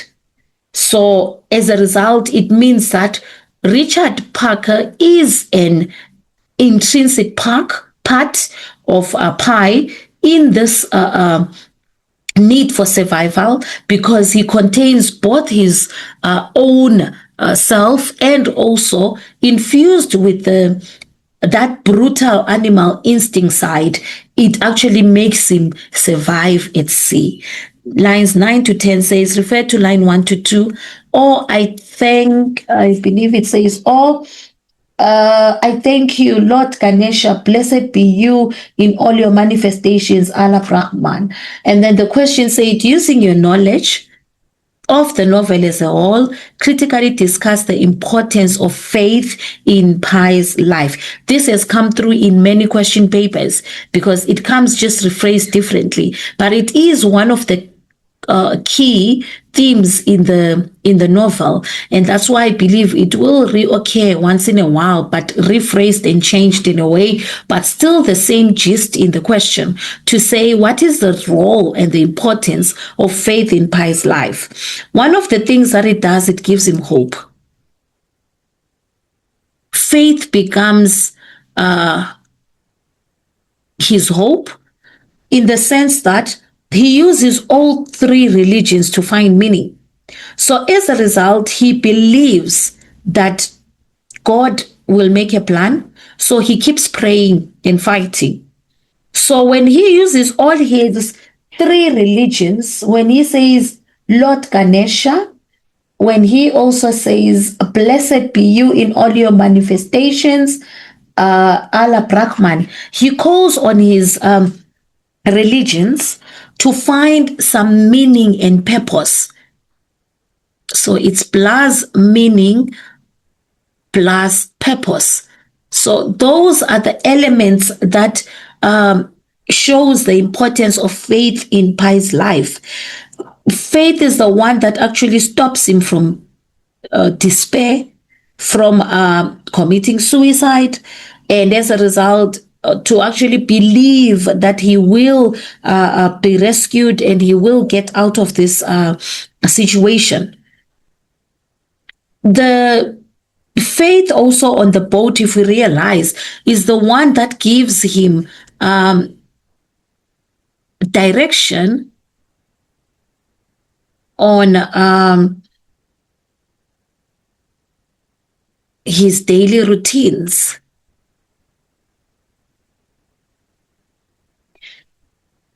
The Muslim rituals, the Hindu, the Christian rituals are the ones that give him a direction of his daily purpose on the boat. So the rituals, in other words, become equivalent to hope when nothing else makes sense and he doesn't know how to have direction in this new situation that he finds himself in. I also believe that his faith becomes tested in the sense that it wasn't about getting relief or being saved, but it allows him to actually be tested through the suffering and the difficult time and the elongated period that he is on the boat.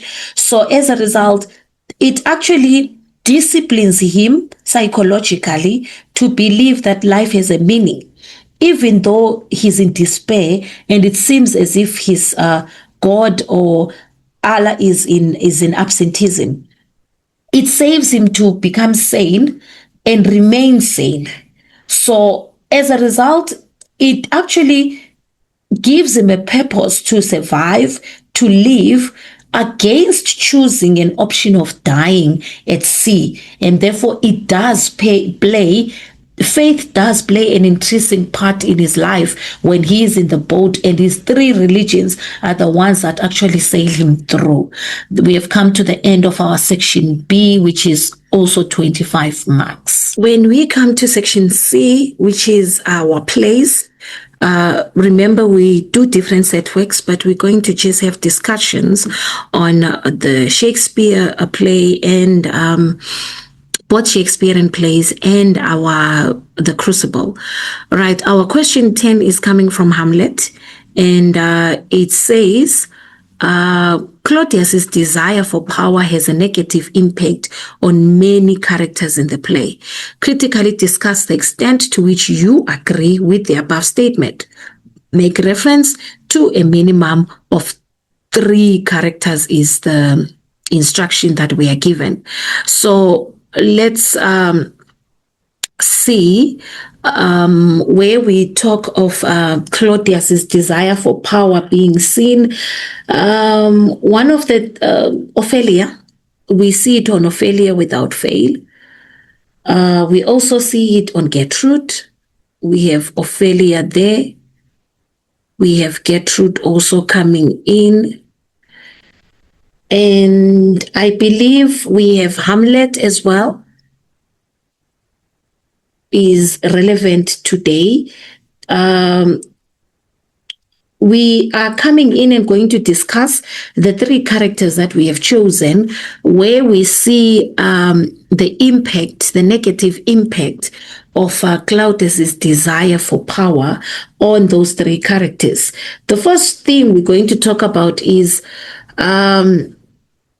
his desire for power is due to personal greed. And as a result, that thirst for greed is the one that has an impact on many people. When we look at Hamlet, for example, when Claudius met as King Hamlet to get hold of the throne, he is the direct cause of Hamlet's suffering. Hamlet is denied his rightful inheritance due to the fact that Claudius sits on the throne. So now he takes charge of Hamlet's legacy and he becomes the king.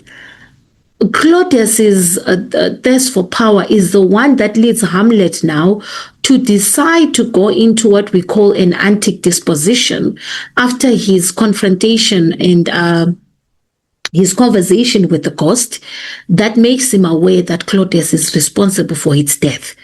And therefore, that's when Hamlet feels he's forced to go into what we call the antic disposition so that he can actually be able to observe Claudius closely and see whether he is guilty or is responsible or not, so as to get proof. When we come in and talk about the negative impact of Hamlet again, we're going to talk about when he sends Hamlet to England to be executed. He calls for Rosencrantz and Guildenstern, who are Hamlet's childhood friends, to spy on him. And as a result, he actually now writes letters and sends them with the 2 friends, but the letter is calling for Hamlet's execution in England. And I believe that's where we see the impacts of Claudius's desire for power. Get rid of the threat is Claudius's aim so that he can actually be free. But also, we cannot deny the fact that Claudius's desire for power is the one that leads to Hamlet's death in the duel with Laertes. Without his ambition to get rid of Hamlet that he sees as a threat, it means that it is the direct result of the tragedy and the chaos that happens.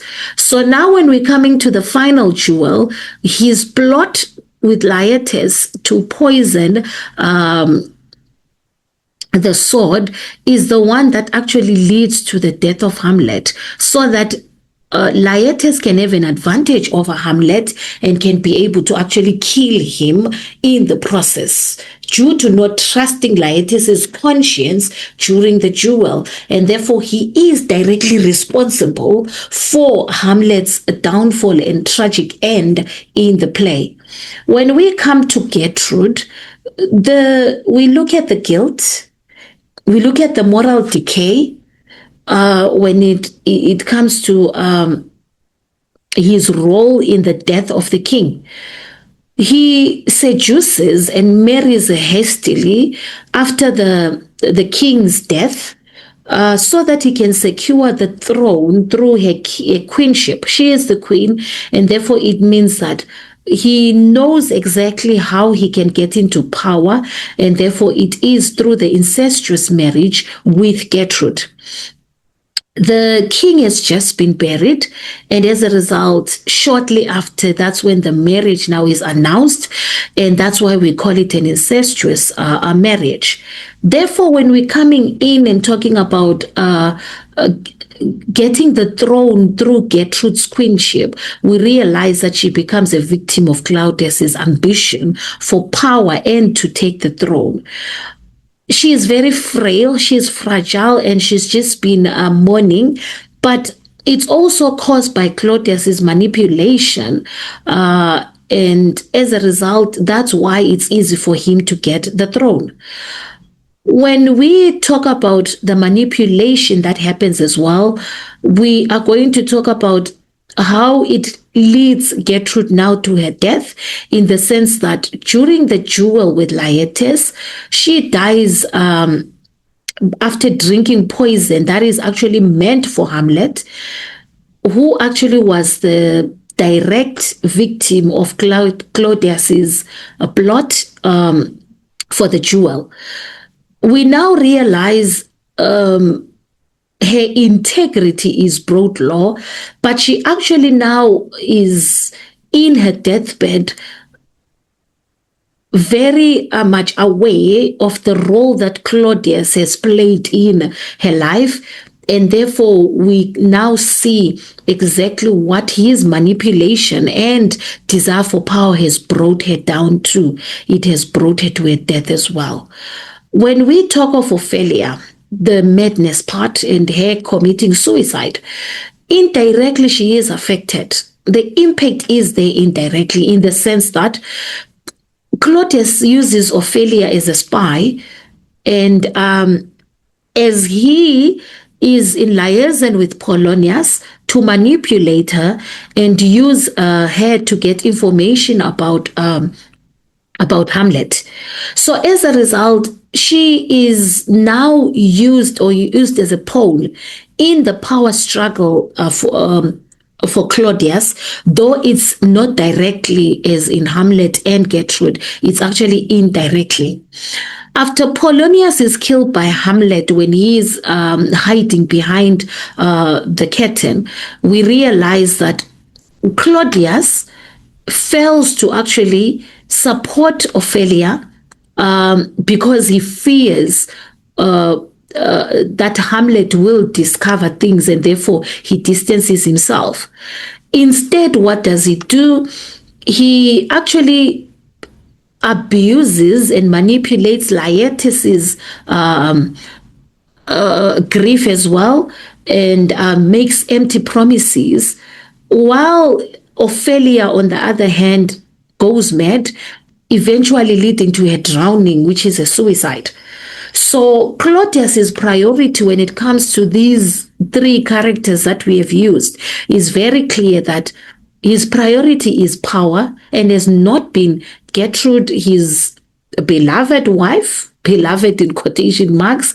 It has not been his spy's daughter or the son. It has not been Hamlet either. So as a result, the death of innocent Ophelia shows us that Claudius's desire for power has an indirect effect on the innocent in this in the play, because he values the crown above anything else. So it's very clear that when a leader like Claudius seeks power, it is at any cost. And therefore, the whole state now becomes rotten, and loss of life is not a priority to him, just as he met as the king. It's easy for him now to plot for Hamlet's death because it comes so easy now. Denmark is brought into a pit of death, and he gains the throne, but unfortunately he loses his sanity as well, because all the desperate attempts that he does are just being pushed by ambition, and morality is no longer existing, which destroys so many characters. But it also destroys him in the process, not just everyone else, like Ophelia, Gertrude, and Hamlet. And I believe that's what we are discussing when talking about this essay. We are going to go to extract E, which is the contextual question, question 11. Hamlet, that it should come to this, but 2 months dead. Nay, not so much, not to so excellent a king that was to this, Hyperon to a satire, so loving to my mother, that he might not beteem the winds of heaven. Visit her face too roughly, heaven and earth must I remember. Why, she would hang on him, as if increase of appetite has grown. But what it fed on, and yet within a month, let me not think on it. Frailty, thy name is a woman. A little month or ere these shores were old, with which she followed my poor father's body, like Niobe all tears, while she, even she, oh God, a beast that wants a discourse of reason, would have mourned longer, married my uncle, my father's brother, but no more like my father than I to Hercules. Within a month, ere yet the salt of most unrighteous tears had left the flashing in her gold eyes, she married, O most wicked speed, to post with such dexterity to incestuous sheets. It is not, no, it cannot come to good, but break my heart, for I must hold my tongue. Enter Horatio, Marcellus, and Bernardo. Horatio, hail to you, lordship, he says. I am glad to see you well. Horatio, oh, I do forget myself. Horatio, the same, my lord, and your poor servant ever. Hamlet responds, say, my good friend, I'll change that name with you. They clasp hands. And what makes you from Wittenberg? Horatio. Right. We come in and talk about what is transpired. When we are looking at this extract, it's very clear that Claudius has just announced himself as a king.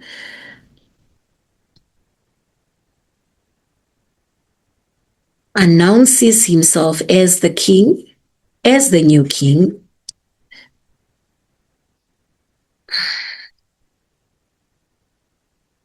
As well as his marriage.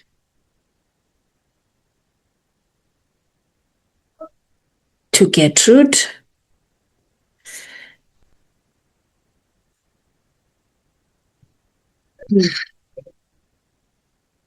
So when we're coming in now and talk about announcing himself as the king and that he has married the mother, he tells Hamlet to stop mourning.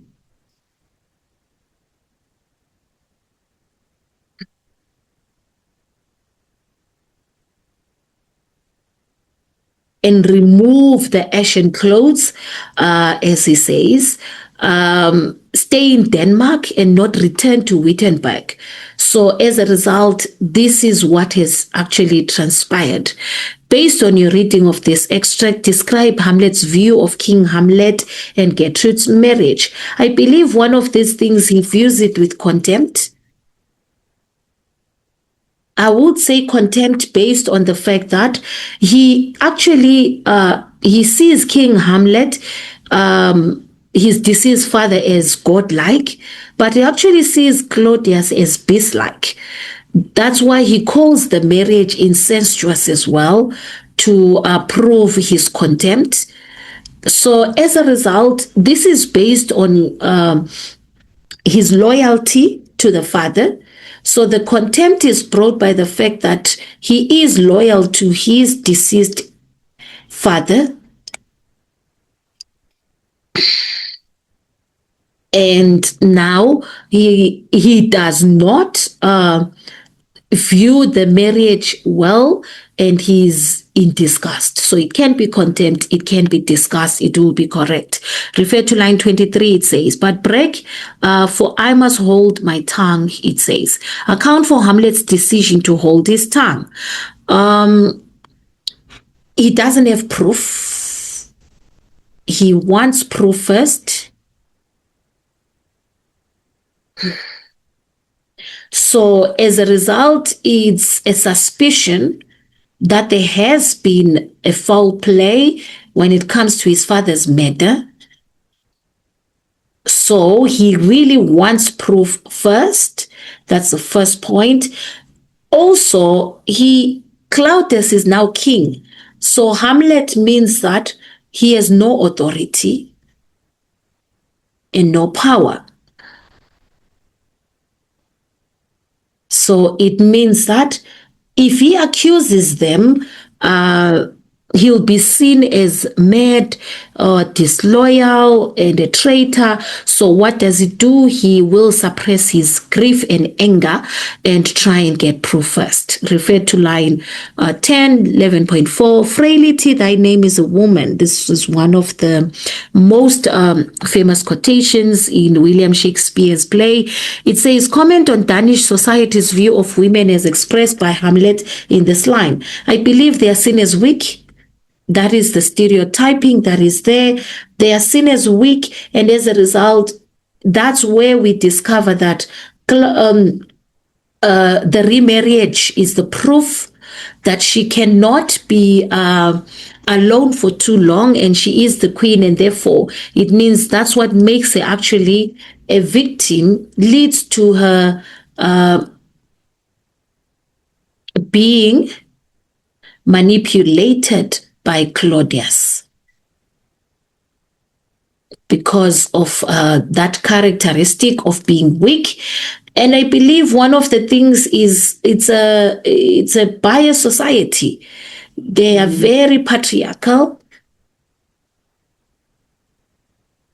So when we say it's a biased society and very patriarchal, they view women as weak, and they don't value them well because the priority is men. So they prioritize men instead. Right. Refer to lines 20 to 21. It says, almost wicked to incestuous sheets. If you were the director of a production of Hamlet, how would you instruct the actor to deliver these lines? Pay special attention to body language and tone. Very well, it will be with almost wicked. I believe it will be a lowered voice. Angry voice, that's one of them. And I believe it would show outrage, an outraged tone would come in there. I believe the body language, he could clench his fists. It could be relevant there. He could actually turn his back to show his disgust. Is this. One of the things would be because he feels anger and an inner conflict based on the incestuous marriage, and that will be the 3 marks. We go to the second extract. This is the poison of deep grief, it springs. All from her father's death, and now behold. Gertrude, Gertrude. When sorrows come, they come not single spies, but in battalions. First her father slain, next your son gone, and he most violent author of his own, just remove the people muddied, thick and unwholesome in their thoughts and whispers. For good Polonius' death, and we have done but greenly in Haga Maga to enter him. poor Ophelia. And then it says, divided from herself and a fair judgment, without the which are the pictures or mere abyss, lust, and as much containing as all these. Her brother is in secret come from France, feeds on his wonder, keeps himself in clouds, and wants no buzzers to infect his ear.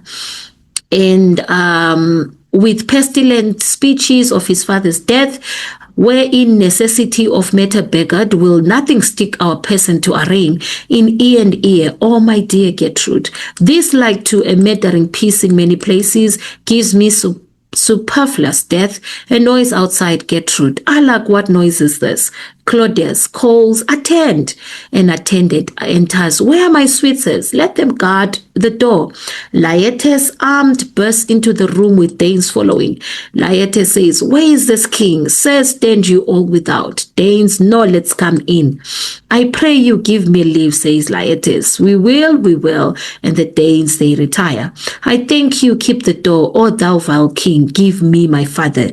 This is from Act 4, Scene 5. And I believe this is where Claudius has been speaking to Gertrude after Polonius is killed and Ophelia goes mad. When we're coming to this, it says, describe the events that have led to Ophelia's, it says to Ophelia's death. Yes. All right. When we're coming in and talking about the events that lead to Ophelia's father's death, it will be the father spying on Polonius, spying on Hamlet and Gertrude's conversation. So that's what leads actually to this, the death of Polonius. It will be,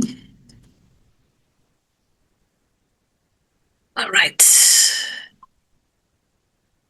So when we're coming in and talking about or the spying, that's the biggest reason that leads to his death, because he spies on the conversation between Hamlet and Gertrude, and Claudius now reveals that it's because Claudius was eavesdropping, and therefore that's where we get this. 11.7 says, explain Claudius's attitude towards Hamlet at this point in the play. One of the things that happens is fear. He is very much in fear for the fact that he blames, he fears Hamlet is suspecting him of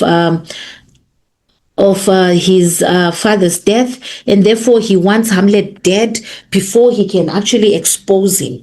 The other one can be a blame that he uses as a manipulation tool.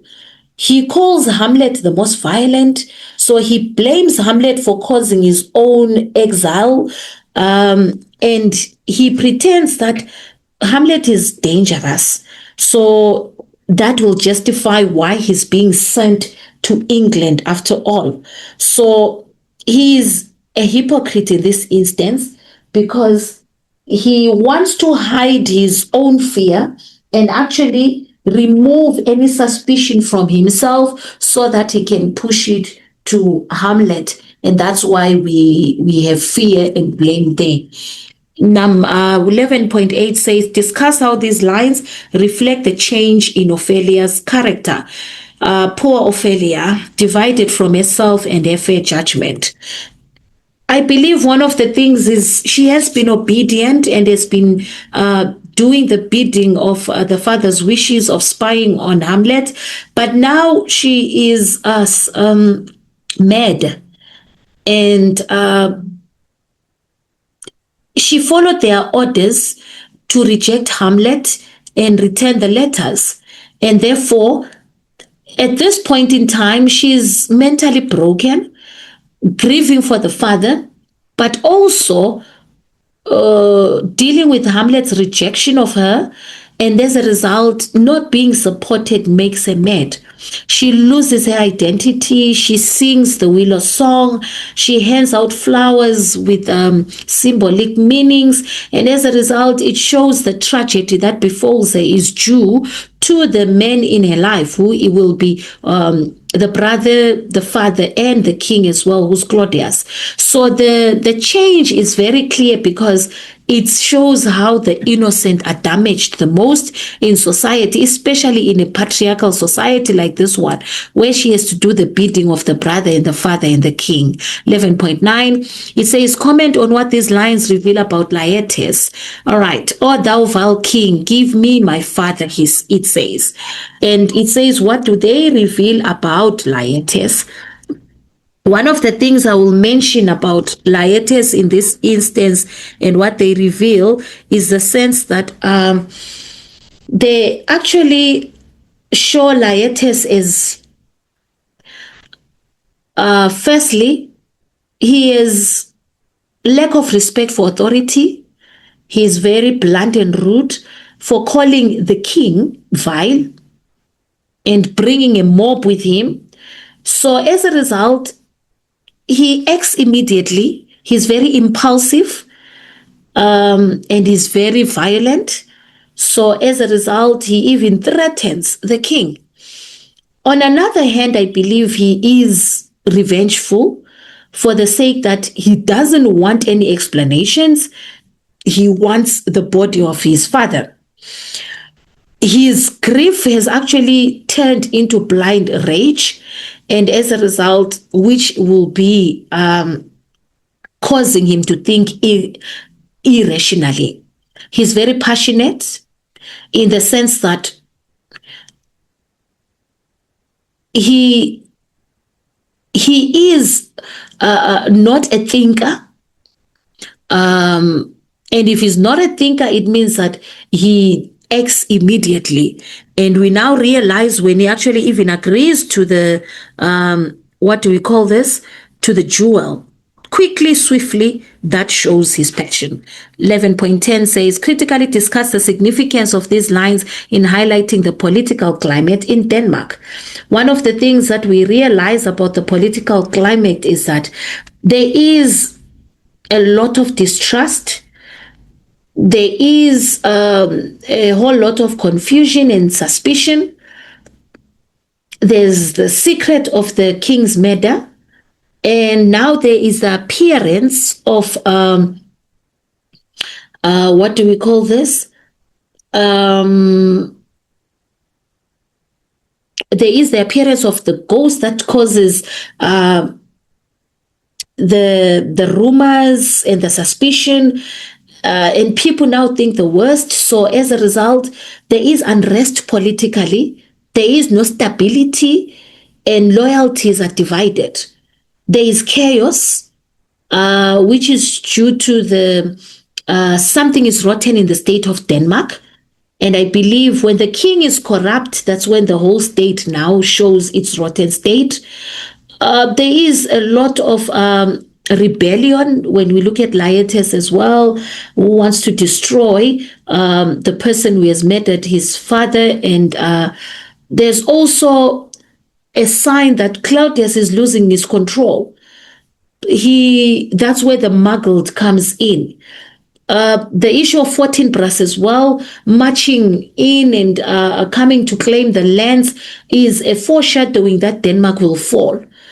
And as a result, because Claudius's corruption is making Denmark very weak and fragile from outside attacks. And that is our 25 marks. We are going to Othello, which is Shakespeare again. And when we are looking at the essay question, it says, Iago's desire for power has a negative impact on many characters in the play. So the question now comes and says, critically discuss the extent to which you agree with the above statement. Make reference to a minimum of 3 characters again. This is a discussion. I believe one of the things that we are going to talk about is the characters that are relevant to Iago's desire for power. I believe I'm seeing the impact on Othello. I'm also seeing the impact on Desdemona. And also I'm seeing the impact on Cassio as well. So those are the three that I'm going to talk about. So Iago doesn't just desire the throne, but he also wants control. He wants revenge. So the fact that he was not considered for promotion because the favor went to Cassio, this now is his motive for being for desiring power. Wounded pride is one of them that drives him to all these stunts that he does.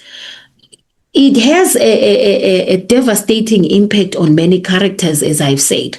So when we start with Othello, the first thing we're going to discuss is the issue that the desire for power comes from him wanting to control information and how people perceive things. He's very adamant on feeding Othello poison of jealousy. The handkerchief is one of the things that brings us into this issue. He brings the handkerchief issue and now he uses it as a weapon to actually spite and spike Othello's jealousy. So as a result, this pushes to Iago stripping Othello of his military judgment as a commander. As a result, he changes even choose. The noble Mo becomes an honorable murderer who kills his wife. And as a result, this is due to Iago. He gains power over Othello's mind. And now when we see the devastating negative impact on of Iago's power on Othello is through Othello's downfall. So he turns a great man, a great general, into actually a murderer and a monster who actually doesn't even recognize himself. So that's what we see there when it comes to Othello. But when we're talking of Desdemona, the innocent are always the victims in Shakespeare's plays. Desdemona is destroyed because Iago uses her as a tool to actually spare Othello's jealousy. Desdemona is loyal, Desdemona is honest, is loving, but unfortunately, those three qualities are manipulated by Iago, who actually twists them, and as a result, he uses and manipulates a reputation to gain power over Othello.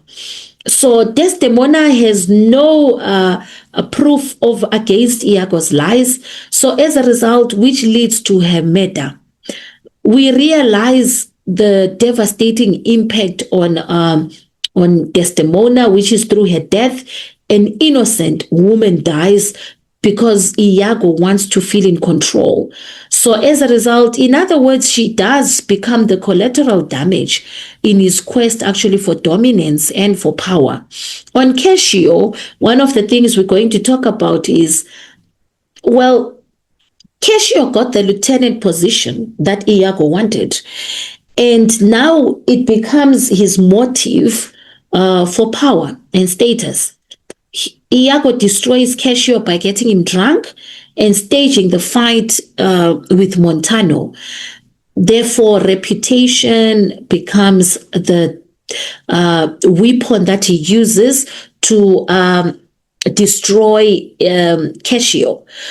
As a result of that fight, Cassio loses his rank and he loses his identity and he loses his power. Cassio becomes desperate and asks Desdemona for help. And as a result, this is where we realize that Iago then uses Cassio's desperation as proof of the affair. But Cassio does survive. The only negative impact that we must talk about is that his honor is damaged. And because Iago manipulated his weakness. So it proves that Iago gains power through chaos. He does not get the throne, but he does create chaos, and his desire for power throws all morality out of the window. So he does destroy characters like Othello, Desdemona, and Cassio to satisfy his pride, his ego, and he is arrested in the end, which proves finally that power gained through immoral acts does not last. So his hunger for control moves boundaries, and therefore the characters that we've discussed become a pawn in his evil games, which leads to their downfalls. Let's go to question 13. Question 13 is the extract G. Iago says, in following him, I follow but myself. Heaven is my judge, not I for love and duty, but seemingly so for my peculiar end. For when my outward action doth demonstrate the native act and figure of my heart, in complement extent, 'tis not long after. But I will wear my heart upon my sleeve, for doves to peck at, I am not what I am. Rodrigo says, what a full fortune does the thick lips owe, if he can carry it thus.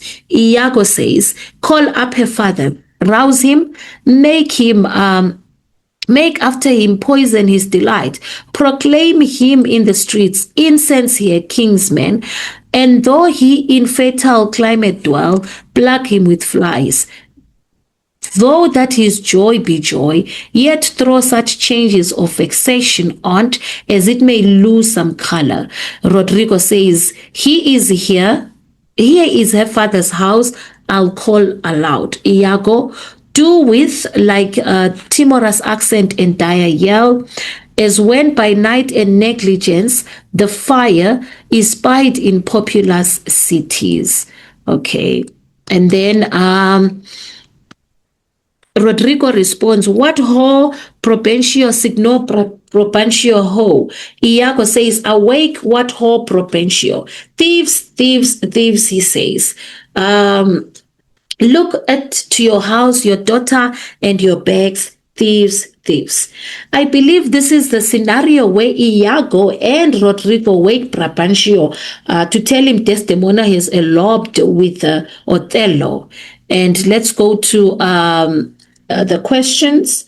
The questions say, the first one says, call up her father, account for Iago's instruction to Rodrigo. Well, Iago tells Rodrigo to wake Brabantio because one, he wants to start the revenge. He was passed over for promotion. So by telling Brabantio that Othello, who's a black Moor, stole his daughter, his hopes are that Brabantio will actually cause trouble for Othello and ruin his career as well as his marriage. So he's actually having a double-edged motive in this instance that he's hoping Brabantio will carry out. The other reason will be to manipulate Rodrigo, actually. Rodrigo loves Desdemona and paid Iago money. Iago uses Rodrigo's anger to do the dirty work while Iago stays actually behind the scenes. So if Brabantio reacts badly, Iago will gain power without actually losing anything or encountering any risks. Those are some of the reasons. Refer to line 2 to 3. It says, heaven is my judge, my peculiar end. Explain Iago's reasons for not feeling love and duty towards Othello. One of the things is that he has been passed over for promotion. Othello chose Cassio as lieutenant instead of him. So as a result, he feels disrespected by Othello, and he actually believes he was worthy of the position. And therefore, his pride is actually wounded. So those are the reasons that he feels like this at this point. Do Rodrigo's words reflect the general attitude of a nation society to Othello? Motivate your response. It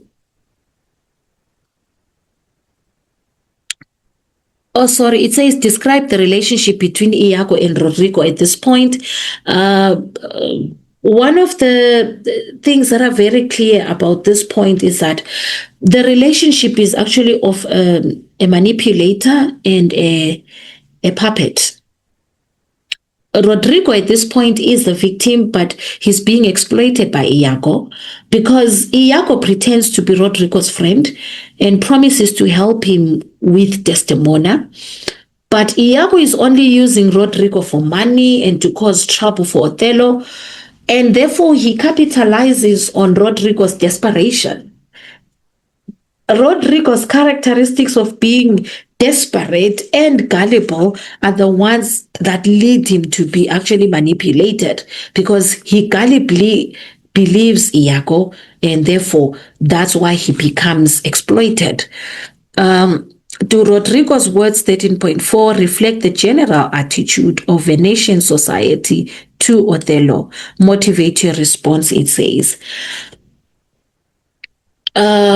Well, the no comes in the fact that his words do not fully reflect Venetian society's attitudes. Why do I say that? Rodrigo uses racist language, and as a result, I believe it will be the thick lips and all that. And therefore, he's very shocked that Othello actually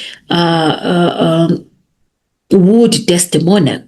So it reflects his racist view of a black foreigner marrying a white senator's daughter at that. So as a result, when I'm saying no, it's based on the fact that the Duke and the Senate actually respect Othello. So I cannot say it's the whole of Venetian society. The Duke and the Senate do respect Othello and call him valiant, I believe. They actually bank on him to defend Venice and Cyprus from the tax. So common people like Brabantio are the ones who are racist. But the state, who are the elite, value Othello's military power. And now we realize that the reason for Rodrigo's words are due to jealousy and racism, and is not actually the official attitude of the whole of Venice. So as a result, let's go to extract H. It says, at the door, oh, good, my lord. He says, I'd speak a word with you. Yes, 'tis Emilia, by and by she's dead. 'Tis like she comes to speak of Cassius' death. The noise was here, ha, no more moving. Still as the grave, shall she come in? Were it good, I think she stirs again. No, what's best to do? If she come in, she'll sure speak to my wife. My wife, my wife. What wife? I have no wife. Oh, insupportable, oh, heavy hour. Me think it should be now a huge eclipse of sun and moon, and that the affrighted globe should yawn at alteration. Emilia is at the door and says, I do beseech that I may speak with you, O good my lord. Othello says, I had forgot thee. Oh, come in, Emilia, soft by and by. Let me the curtains draw. Where art thou? Unlocks the door. What's the matter with thee now? Enter Emilia. Emilia says, oh my good lord, yonder's foul murder's done. What now? Says Othello. Emilia, but now, my lord. Okay. Othello responds, it is the very era of the moon. She comes more nearer earth than she was wont, and makes men mad. Emilia says, Cassio, my lord, hath killed a young Venetian called Rodrigo. Rodrigo killed, and Cassio killed, asked Othello. No, Cassio is not killed. Othello says, not Cassio killed, then matters out of tune, and sweet revenge grows harsh. Desdemona says, oh, falsely murdered. Emilia says, oh Lord, what a cry. What cry is that? That what, Emilia? Out and alas, it is my lady's voice, he says. Emilia draws back the bed curtain. Help, help, help. Oh, lady, speak again. Sweet Desdemona, oh, sweet mistress, speak. Desdemona says, "A guiltless death I die. Oh, who has done this deed? Nobody, I myself. Farewell." And then it continues and says, "Commend me to my kind Lord. Oh, farewell." Desdemona dies. Othello, why? How should she be murdered? Emilia, alas, who knows? You heard her say herself, it was not I. She said so. I must needs report the truth. She is like a liar gone to burning hell. 'Twas I that killed her. And then Emilia says, "Oh, the more angel she, and you the blacker devil." Right. We are coming in now to 13.6, which says, place the above extract in context, I believe. That's what we are looking at here. All right. We have to give the two previous, what do they call them, events that lead to this happening. So that's what we are supposed to be having there. I believe Othello has just smoothed Desdemona, and Emilia breaks in, and Desdemona does speak before dying. But what leads to this is what we have to give as an answer.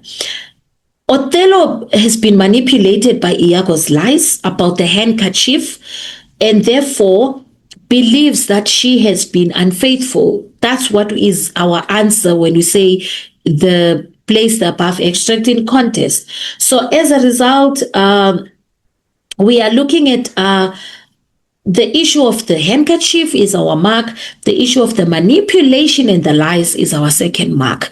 What does Othello's reaction to Emilia's arrival suggest about his state of mind at this point in the scene? One of the things we're going to talk about is the issue that his state of mind is definitely, Othello is distracted. We're going to talk about his distraction. He is actually, he is consumed by guilt as well. He is actually, he's very calm, but he's in denial and tries to act normal.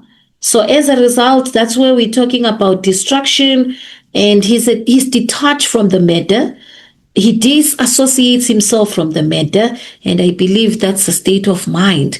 Refer to lines 40 to 42. Comment on what Desdemona's final words reveal about her at this point in the play. Well, loyalty. Her loyalty to Othello, even in death. She lies to protect Othello, even when she's dying, which shows that she did love Othello, but she chooses his life over justice, and therefore we are saying that is loyalty. But unfortunately, she's also innocent in this sense. She did nothing wrong, but she does confirm her innocence to the end, and which makes her death more tragic, and as the audience hate Othello more. If you were the director of the production of Othello, how would you instruct the actor to deliver these lines? I believe it will be, "'Twas I that I killed her. 'Twas I that killed her." It will be with a broken voice, slumped shoulders, facing down, low tone, hollowness as well coming in to show that he's accepting responsibility for and confessing to committing the murder. Critically discuss how these lines highlight the tragedy that has occurred throughout the play. One of the things that we're going to talk about is, "Oh, the more angel she, and you the blacker devil," is what we are dealing with. When we're talking about the tragedy that has occurred through the play, we're talking about loss of innocent lives. the angel is Desdemona, but the devil is Othello, who's the murderer. So as a result, Othello now becomes the one who shows taking an innocent life of a person who actually was innocent. And I believe the other thing, it does expose the truth as well. The tragedy was not due to Desdemona's infidelity, but to Othello's weaknesses, tragic weaknesses, which is his jealousy, his being gullible and being manipulated by Iago. And I believe it now proves who the villain is and who's the victim, and therefore the innocence of her death, and we now blame the hero, who is Othello in this instance. So as a result, we're also looking at the contrast that has come in. Iago called Othello a blackamoor, but now that blackamoor is no longer noble at the end, because he now becomes the devil. He commits murder, and therefore it means it taints his image, and he becomes the black devil. That is our 25 marks for Shakespeare. We are now coming into the Crucible, which is question 14. Abigail's desire for power has a negative impact on many characters in the Crucible. Critically discuss the extent to which you agree with the above statement. Make reference to a minimum of 3 characters. Who are we going to talk about today when it comes to Abigail and the character that she becomes? I'm definitely on Elizabeth Proctor. That's where I see the extent of Abigail's malice, that she now becomes imprisoned, and as a result, I also see it on John Proctor when it comes to the loss of his life. I also see it on Reverend Hale as well.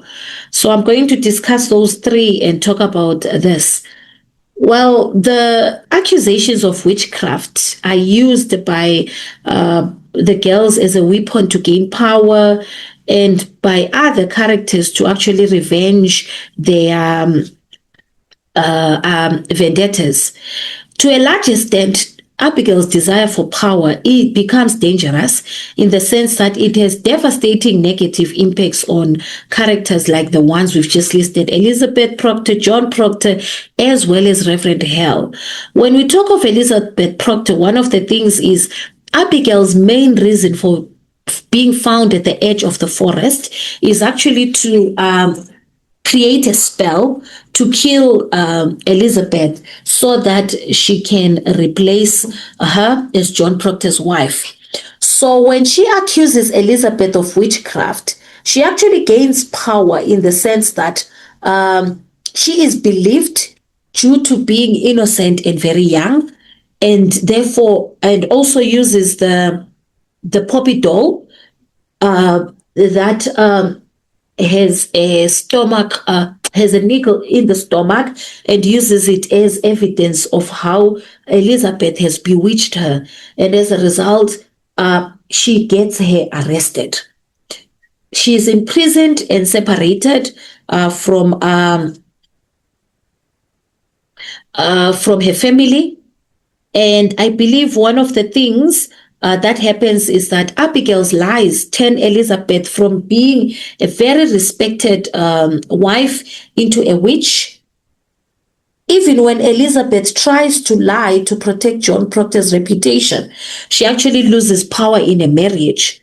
So she is destroyed by Abigail's desire for power, in the sense that she is stripped of her freedom and she is stripped of her dignity, and therefore she loses it. So when we're coming in and talking about what is this one, to Elizabeth, it's very clear that we cannot leave the issue of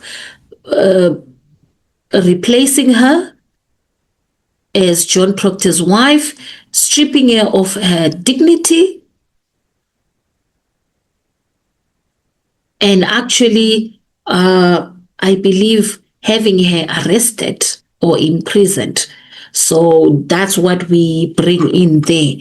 When we are coming in to talk about Reverend Hale,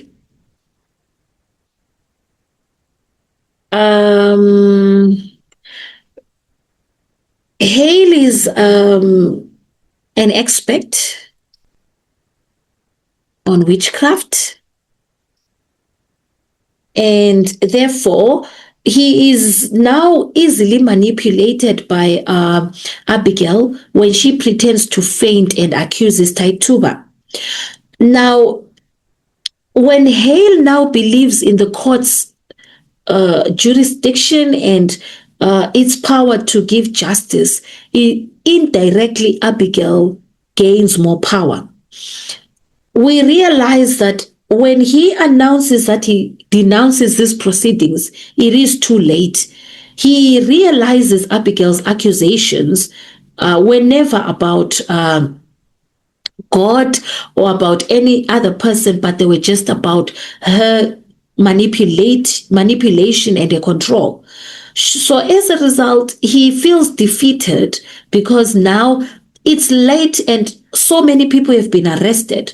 So Abigail's negative impact on Hale is that he turns a man of God and principles into someone who actually now is tainted. So when we're coming in now, he begs people to lie and live, because that's what he's been reduced to by Abigail's manipulation. And therefore he loses his faith and he loses his purpose. Yet he was a highly esteemed witch hunter, but now loses all that because of Abigail's manipulation. The next person we're going to talk about is John Proctor, without fail. Well, Abigail does use her influence in the courts to manipulate John. What does she do? She flirts, she accuses, and actually pushes him into a compromising situation. John actually loses power over his own name because why? He has a difficult decision to make. He must either choose between confessing to lies or dying. But in the end, he tears up his confession because Abigail's power leaves him with only his name. Abigail's thirst for control is the one that leads directly to John being executed. She destroys the man that she actually claims to love, and in that doing actually brings him to his death. She actually does not have full power, if we're being honest. She gains temporary power over the girls, over the courts who fear her, and she does actually control Salem. But unfortunately, she ruins Elizabeth's life, brings John's death, and destroys Hale's faith. But in the end, she runs away with the money she steals from her uncle, powerless, alone, and going out into the dangerous world. And therefore, she no longer has power when she does that. So as a result, her desire for power burns the whole of Salem down. And the whole of Salem becomes actually a crucible that burns the innocent, unfortunately, in the process. We are going to question 15, which is the crucible. Extract I says, I think you must go to Salem, John. He turns to her. I think so. You must tell them it's a fraud. Thinking beyond this, it is surely. Let you go to Ezekiel Chiva. He knows you well, says Elizabeth, and tell him what she said to you last week in her uncle's house. She said it had not to do with witchcraft, did she not? It thought, she did. Now a pause, quietly fearing to anger him by prodding. God forbid you keep that from the court, John. I think they must be told. Quietly struggling with these thoughts. Yeah, they must. It is a wonder they do believe her. I'll go to Salem now, John. Let you go tonight. I'll think on it with a courage now. You cannot keep it, John. Angering. I know I cannot keep it. I say I will think on it. Hurt and very coldly. Good. Then let you think on it. She stands and starts to walk out of the room. I am only wondering how I may prove what she told me, Elizabeth. If the girl's a saint now, I think it is not easy to prove she's fraud. And the town gone so silly. She told it to me in a room alone. I have no proof for it. You were alone with her. Stubbornly, for a moment alone I am. Why then? It is not as you told me. That is from Act 2. It says, place the above extract in context. I believe this is where Elizabeth, when we look at what we've just read, Elizabeth and Proctor are talking at home after Abigail accuses Elizabeth of witchcraft. What transpired before, I believe, is that Abigail accused Elizabeth of sending a spirit to stab her with a needle. So Mary Warren has told Elizabeth and John that the court is arresting people. So as a result, Mary Warren has also become, what do they call this? A key witness in the court and the trials. And I believe this is what leads to this. 15.2 says, account for Elizabeth's use of the word fraud in this context. The reason why we are having this word fraud is due to the fact that Mary knows the truth.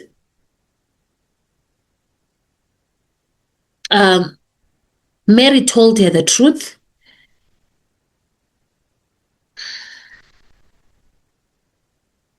And I believe the truth being that the girls pretended to see spirits, and therefore Elizabeth is now certain that the witch trials are really having no substance, because it is a deliberate deception by the girls. The other reason could be it's a crime of deceit, in the sense that Abigail is criminally lying in the courts. And therefore that's why she would want John to expose Abigail, so that the court actually sees her for who she is. 15.3 describe the relationship between Elizabeth and John Proctor at this point. It's very strained. I would say that's one of the key areas we are seeing. The conversation is very strained. There is distrust as well. When we're talking about being strained, they speak formally. There's a time when Elizabeth speaks cold, and John now also is firm.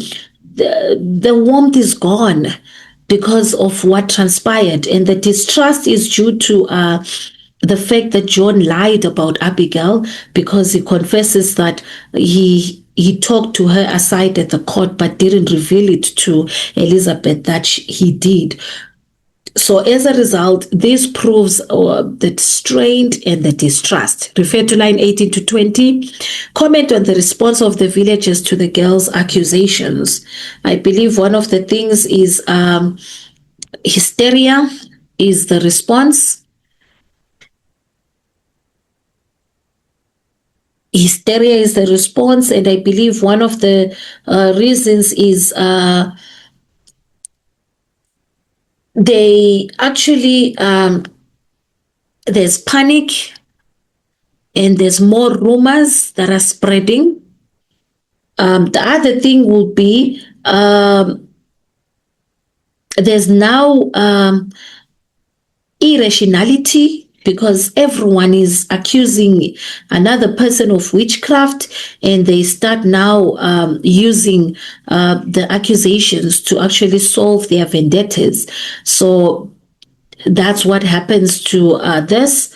There's no reasoning that is happening anymore. It's accusation after accusation without evidence, and it's accepted by the courts, which causes more panic.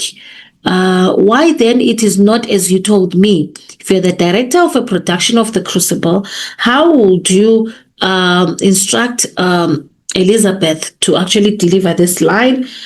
I believe it will be well, seeing that he lied, it will be a cold tone, cold, detached, inquisitive is what I'm seeing there. And I believe it will be hands dropping on the side.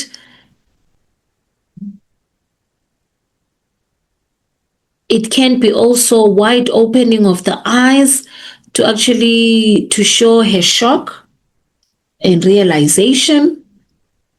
Can be applicable. Any of those would fall in, because now she understands that he did lie, and therefore she feels betrayed and is powerless due to his decision to withhold the information.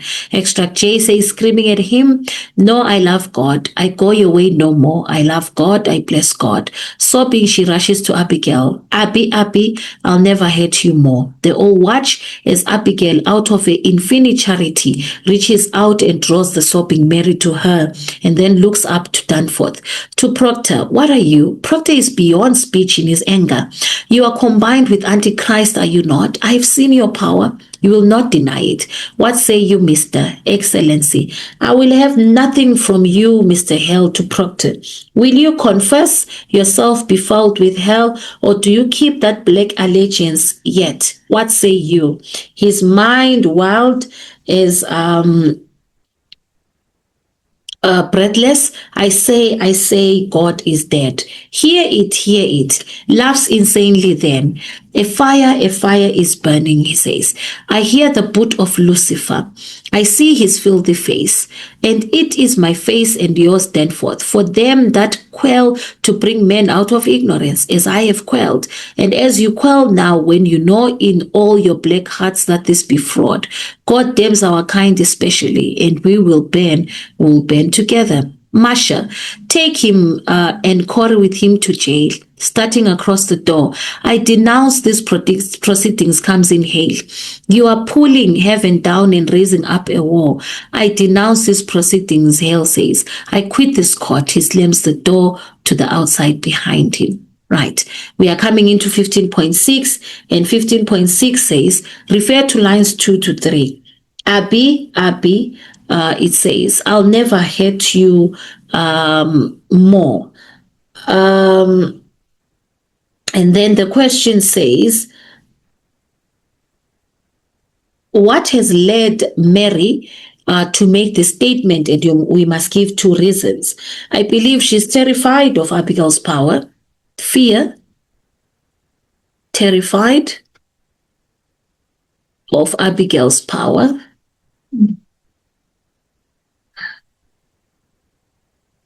Abigail has threatened Mary before when she said, I will kill you. So Mary knows if she speaks the truth against Abigail, Abigail will accuse her of witchcraft too.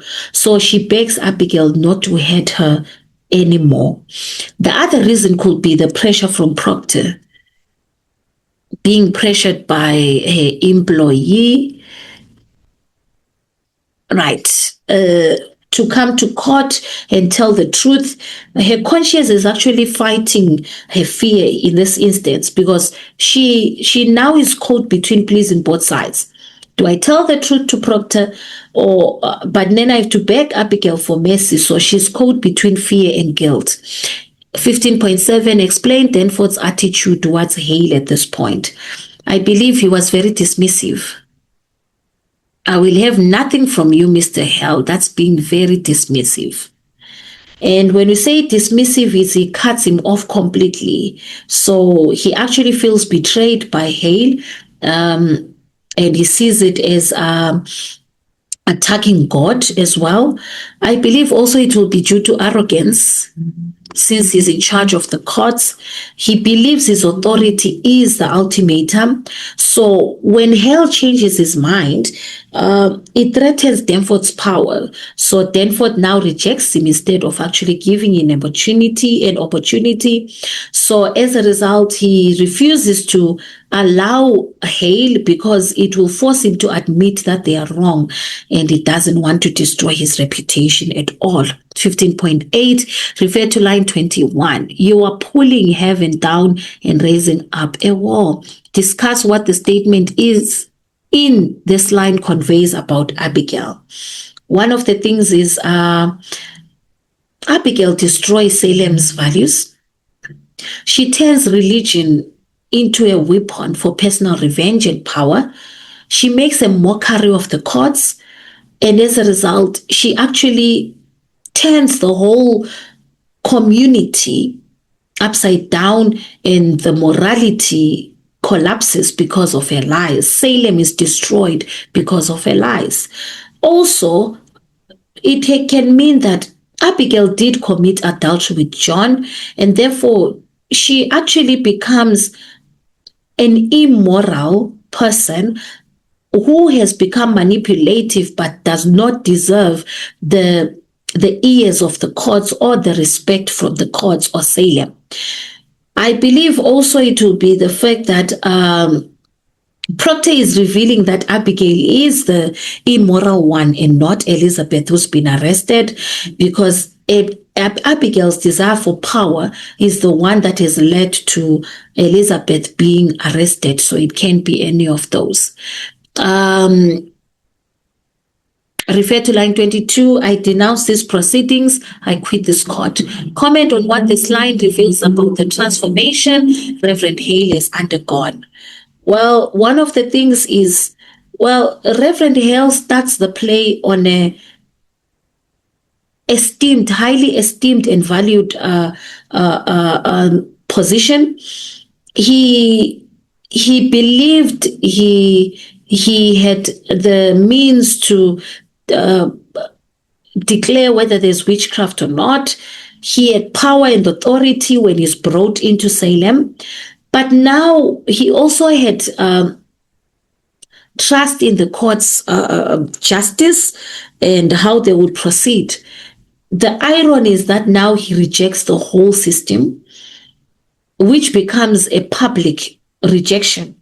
He realizes the court is not God, but actually it's to push different agendas. When he says, I quit, I believe he gives up his reputation. He becomes in full realization of the truth, and therefore he moves away and detaches himself from the downfall that is transpiring. Refer to lines 14 to 18, a fire will burn together. Critically discuss how these lines highlight the hypocrisy in Salem. Well, the hypocrisy in Salem is that it's a society. Salem is a Puritan society, which is built on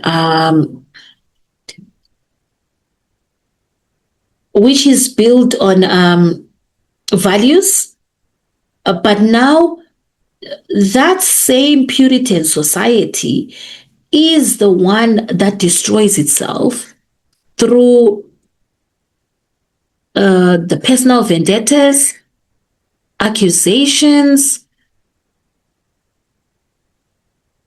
as a way of fulfilling revenge as the ultimate goal. So they actually bring themselves down. I believe the other thing is the hypocrisy in Salem is also brought through the judge's misconception that when they condemn and ban witches, they are saving souls, but they're actually now only banning the innocent ones. So their justice is actually a distraction to Salem because good is disguised as evil. The innocent girls are seen as good, but they are the evil ones, as there is no witchcraft at all. And therefore, that's where now we're talking of the hypocrisy in Salem. There was no witchcraft. It was just a front to cover the evil, and as a result, to get away with being manipulative and avoiding any punishments. We've come to the grand total of the paper, which is 80 marks, and that was our section C. Thank you very much. Welcome to ThunderEDUC, an online learning platform powered by professional, highly skilled and qualified educators. We deliver structured CAPS-aligned lessons for high school subjects, including mathematics, physical sciences, life sciences, geography, business studies, history, accounting, English, Afrikaans, and others. For the intermediate and senior phases, we offer expert teaching in natural sciences, mathematics, social sciences, English, and EMS, designed to build strong academic foundations. Access the distinction material books by clicking join button on our YouTube channel or download ThunderEDUC app on Google Play Store for all our study material and past exam papers. ThunderEDUC offers extra classes for rewrites, old curriculum, and other students from grade 4 to grade 12 through online and physical classes. Subscribe to our YouTube channel, ThunderEDUC, for reliable curriculum-focused learning and stay updated with the latest educational content. Please like, share, and turn on notifications so you never miss a lesson. Visit us at www.thundereduc.com or call 0786 636 613 or 084 833 1738 for more details. ThunderEDUC, we focus on quality.